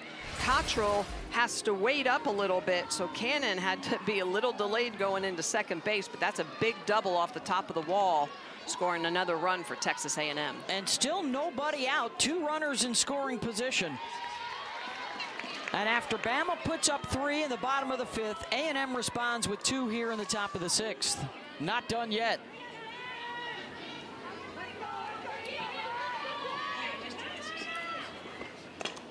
Perez back behind third. The catch is made by Cahalan. 1 down.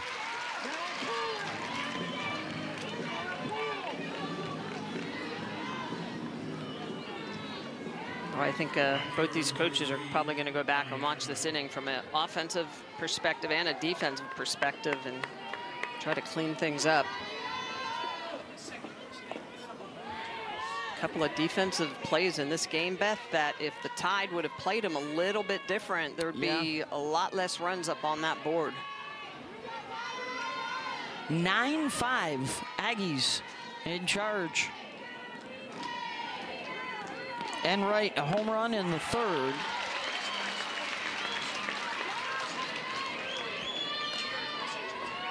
Second most runs the Tide have given up in an SEC game this year.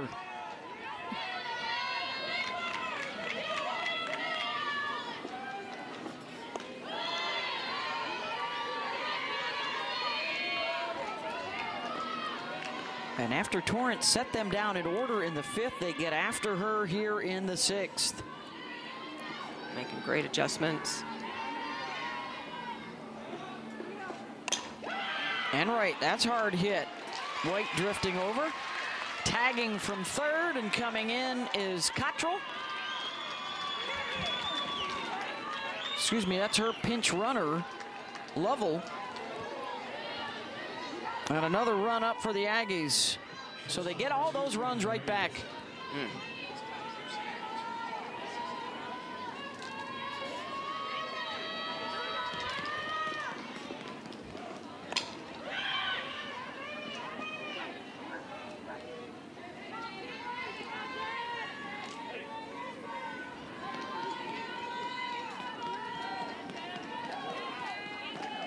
Six different Aggies have scored.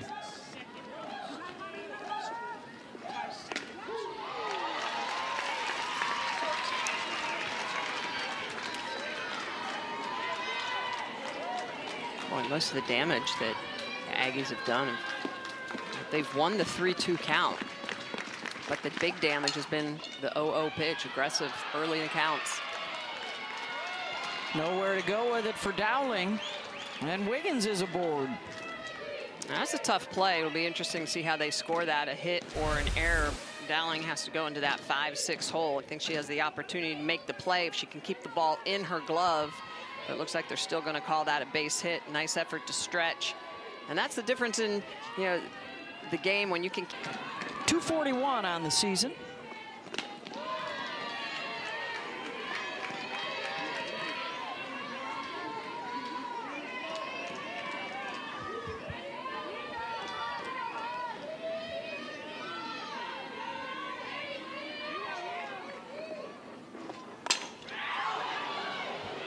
High and deep and foul. Coleman got all into that ball.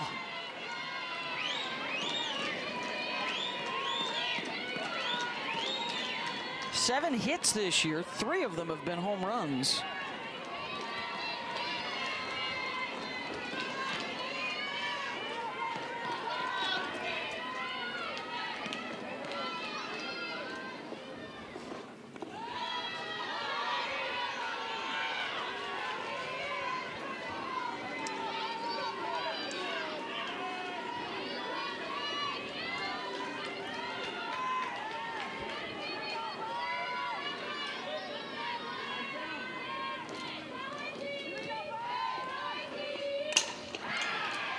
Straight away, waits there. Side retired, but 3 runs up for A&M and a 10-5 lead. So Texas A&M comes right back and puts a 3-spot up. And they've made a pitching change to go to yesterday's starter, the big left-hander, Emily Kennedy. Threw 109 pitches yesterday, took the loss. She did take the loss, but she was outstanding in the circle. Gave up just 2 hits.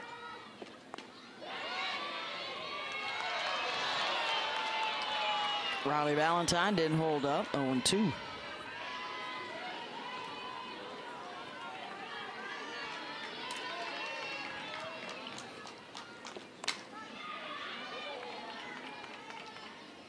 I think this is a smart move. You had her in the pen. You have her warm. You might as well use her here late in the game. You need 6 more outs. And that's one of the things that this A&M club has really been working on is being able to have some arms behind Kennedy. Valentine hustling down to first, safe.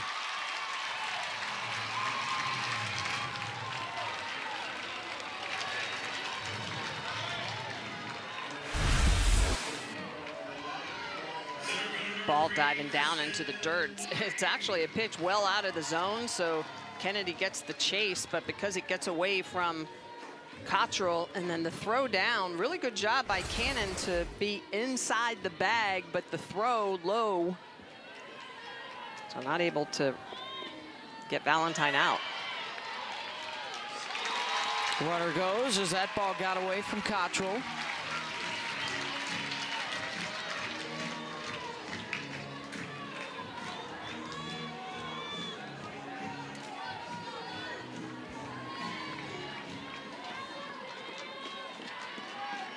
Score that a pass ball. Top of the order, Kristen White has walked the last 2 times up.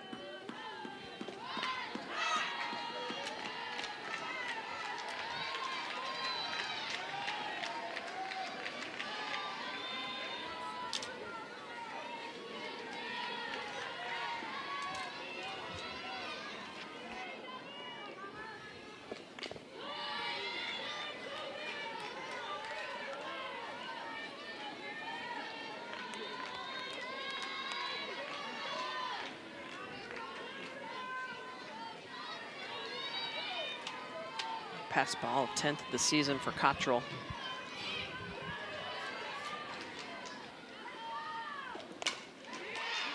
To short. Got her at first. Advances the runner Valentine over to third. 1 down. Hey, Sunday Night Baseball still coming your way. Tonight, 7 Eastern, Padres and Dodgers. Game 3 of that series. They split the first 2. That's coming up here shortly. Cahalan, that'll drop in for a base hit and the run will score.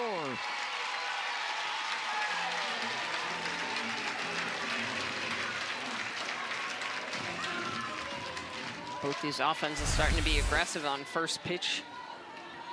Knowing that's probably going to be the best pitch you're going to see of the at-bat. That one's a little bit sweet. Good on the corner, but elevated, and Cahalan just gets into it, dumps it out onto the green. Scores a run.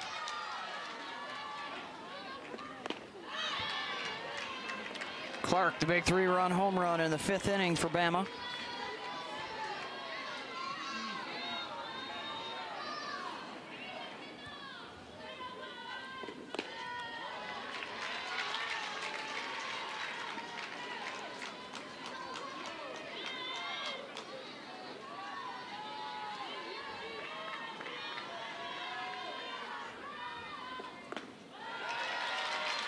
Two and one.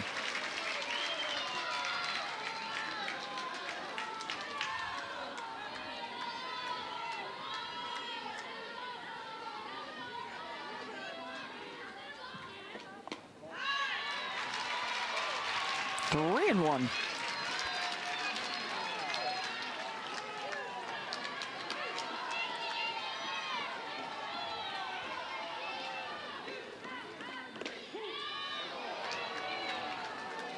Full count.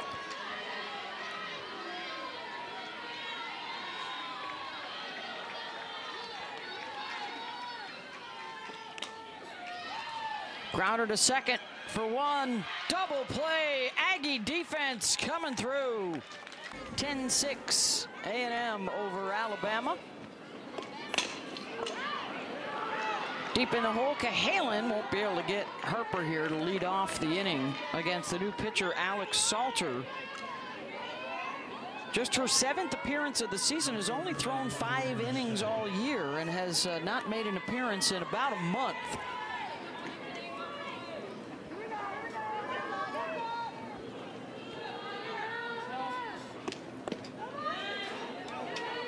Salter's going to be a lot of drop, curve and change, low in the zone.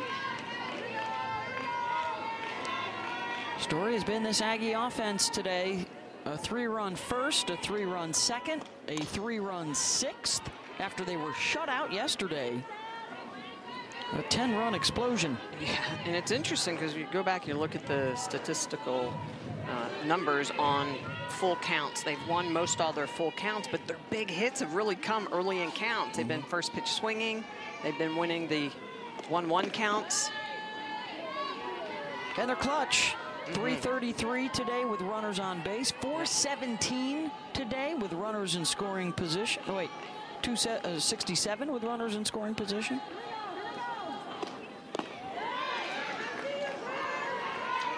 Been strong again with 2 outs. Well, and they've capitalized on the free passes. That's really been one of the downfalls of the Alabama pitching today, is that a lot of those free passes have come around to score. They've only been retired in order, Smitty, twice now in the 2 games. Yeah, you have to have those 1, 2, 3 innings. That's why I talk about whip a lot, you know, walks and hits per innings pitched. And 1, 2, 3 innings are really 4. Coverage begins at 7 Eastern. That'll come away from Brooklyn.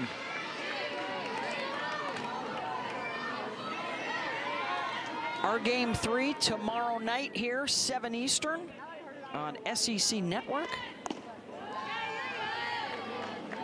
Followed by the SEC storied documentary, Bama SB, the story of their 2012 national championship team.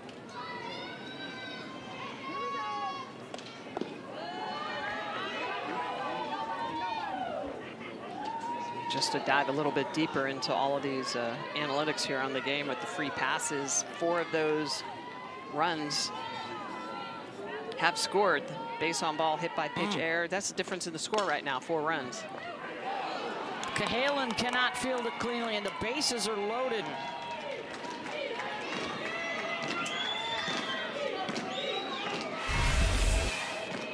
This ball's hit right at Cahalan, and you can see she kind of waits on it. That's still a ball you have to go get, and it's amazing how when you wait on it just a little bit, it's gonna pop up. The ball's gonna play you instead of you playing it. Again, those little nuances of the game that make a difference.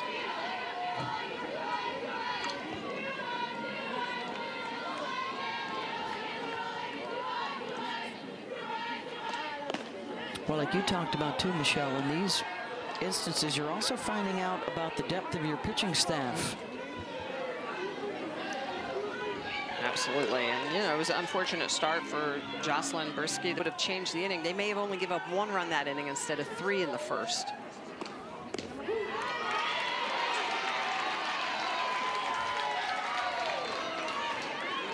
On to Julia Cottrell.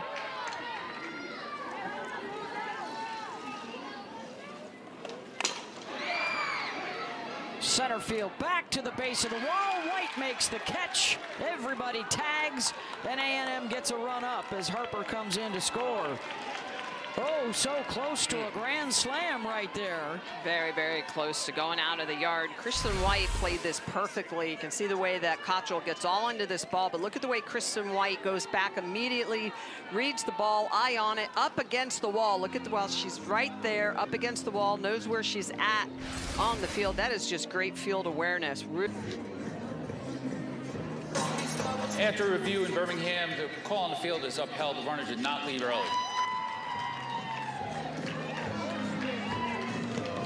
So I think both sides are out of challenges now. If something else were to come up, the umpires do have the discretion to take a look on their own accord. 11-6 our score here in the top of the 7th. 2 in scoring position for Cannon.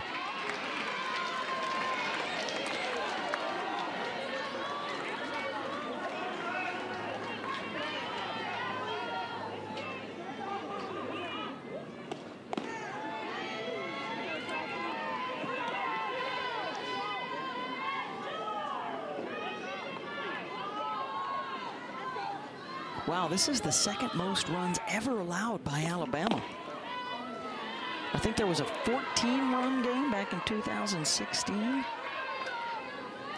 It's the most ever scored on the Tide.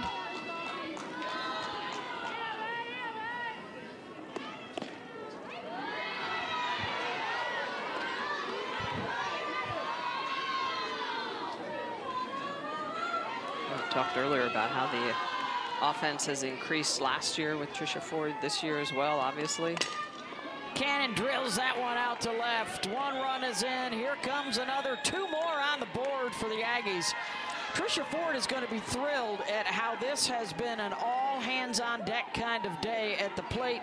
Everybody getting involved for the Aggies. Well, she mentioned earlier in this game that they had an early start time yesterday and did a lot of homework studying film on what they were going to face today. And they have been good, they've been aggressive, and they have won battles. Curveball in the outer half, and Cannon just gets all into this ball, drives it into the gap, plates a couple more runs for the Aggies. They are now in a position where they've scored more runs against the Tide than they ever have before.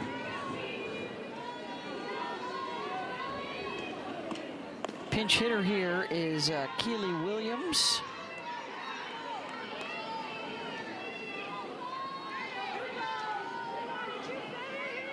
Last chance for Alabama in the bottom half of the inning will be their 4, 5, 6 hitters, but their focus right now is getting a couple outs. 2 more free passes come in to score. 4 innings today of 3 runs scored. 1st, 2nd, 6th, and 7th. Look at numbers. Oof. I don't know what happened to them in the 3rd, Smitty. They only put up 1, but that still doesn't spoil the narrative for Aggie fans. As Williams draws the walk. Amanda Scarborough is probably jumping off of up and down right now. Go Aggies. So now the only intrigue is can A&M set a new record for the most runs ever scored on an Alabama team, which is 14, and they have 14 and 15 on base right now. Perching.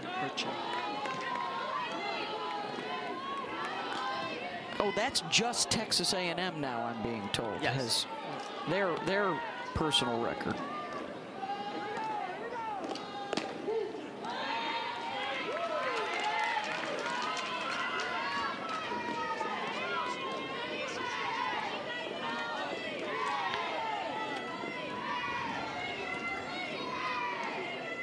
It's just been a complete game when you look at the score sheet.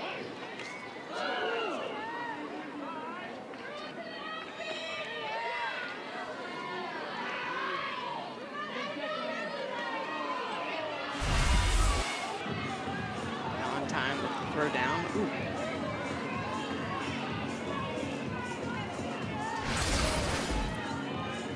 Checking to make sure Cannon's okay. She's doing a good job to keep her composure. She's been involved in a couple of kerfuffles today. I like that word. You keep using connectiveness. I'm going to use kerfuffle. What's a better word than connective? Consecutiveness. Consecutiveness, that's the one. Consecutiveness. It's a word. I have looked it up. Yeah. It's in the Scrabble dictionary. It's not totality like the eclipse frenzy going on this week, but it's still darn good. Got Padres and Dodgers still to come tonight. Sunday Night Baseball. Oof. Base hit back up the middle for Allie Enright. Here comes Cannon. Throw to the plate, sliding in safe. And they've tied their own school record for most runs scored on Alabama with 14. And it is been the majority of singles, just timely hitting. Allie Enright with the home run shot in the third. A couple of a double by Trinity Cannon, but other than that, it's just been a lot of singles, timely singles.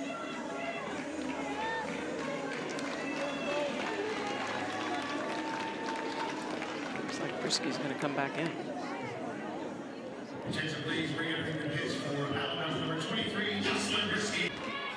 Here's Rylan Wiggins. First pitch swinging in the air to Janet Johnson on the track. Runners will tag. 2 down.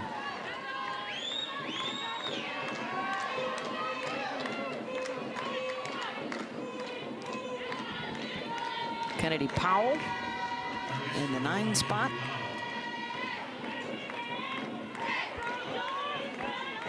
Second time in SEC play for A&M that they've scored 14.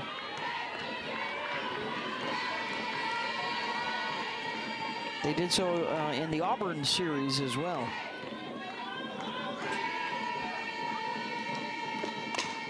Powell hammers that one. Gone! 3-run home run. Kennedy Powell. How about Kennedy Powell in the 9-hole? Her first home run of the year. And that is a 3-run shot that's a no-doubter. Pitch on the inner half. She just gets all into that, barrels that up, and that is out of here in a hurry.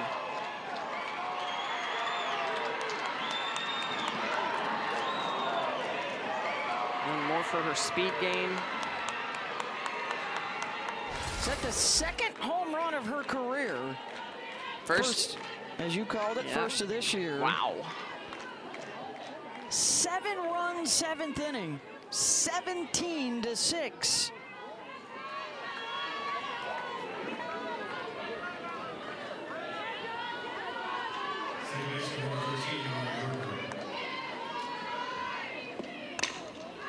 Harper snared by Hevlin. The throw over to first to end the inning. Last chance coming up for the Tide. 3 series left for a lot of folks, 2 left for the Aggies. Set up a big game tomorrow night for Mic'd Up Monday. It's gotten a little spicy. I'm sure it'll be Kennedy versus Beaver tomorrow for that rubber match game. Ground ball to short. Wiggins, 1 down.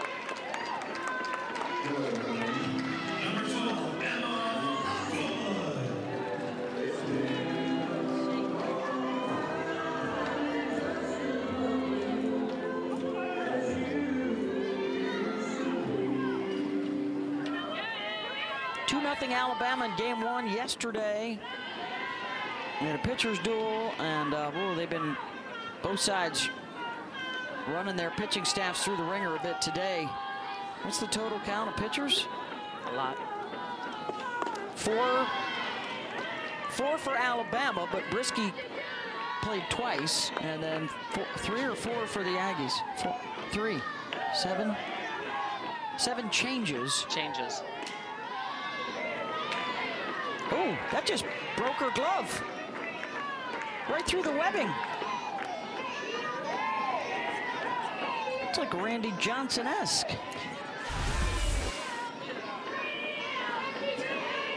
Don't see that every day. No. Julia's like that, though. That's the big lefty, Emily Kennedy, for you. Throwing some heat.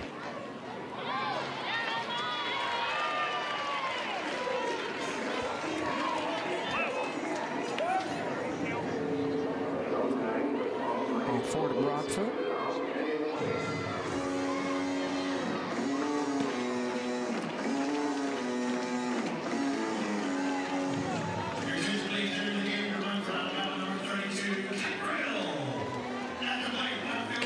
Is on the pinch hit here.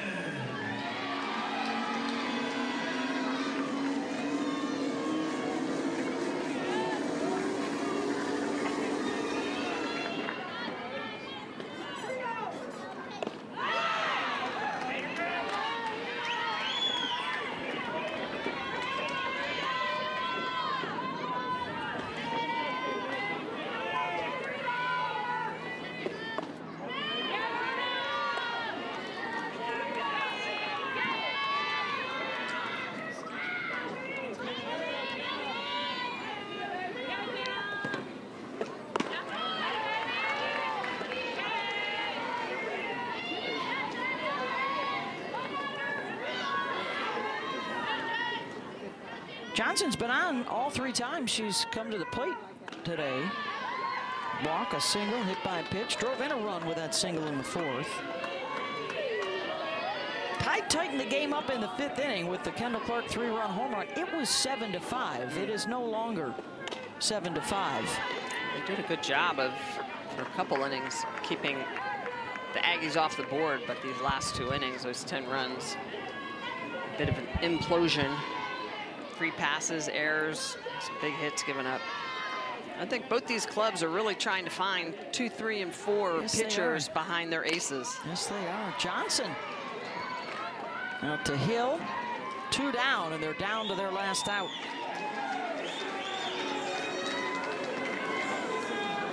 And you look at really what's happened to Alabama. 3 errors, 7 walks, a hit batter, 2 home runs given up.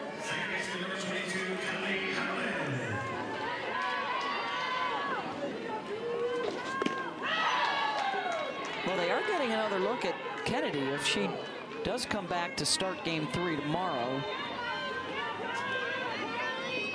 No surprise if we see Kayla Beaver in the circle for the Tide, the game 1 winner.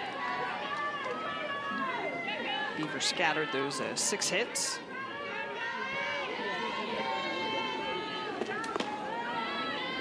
Kennedy threw 108 pitches in game 1, taking that loss. Beaver, 101 pitches with the victory.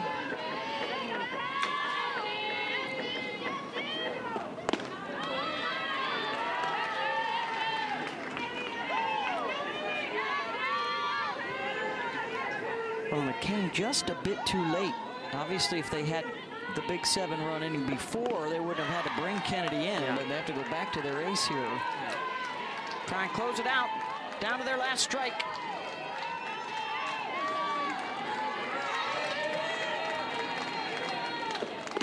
Got her. Ball game. Texas A&M wins it. 17-6 is your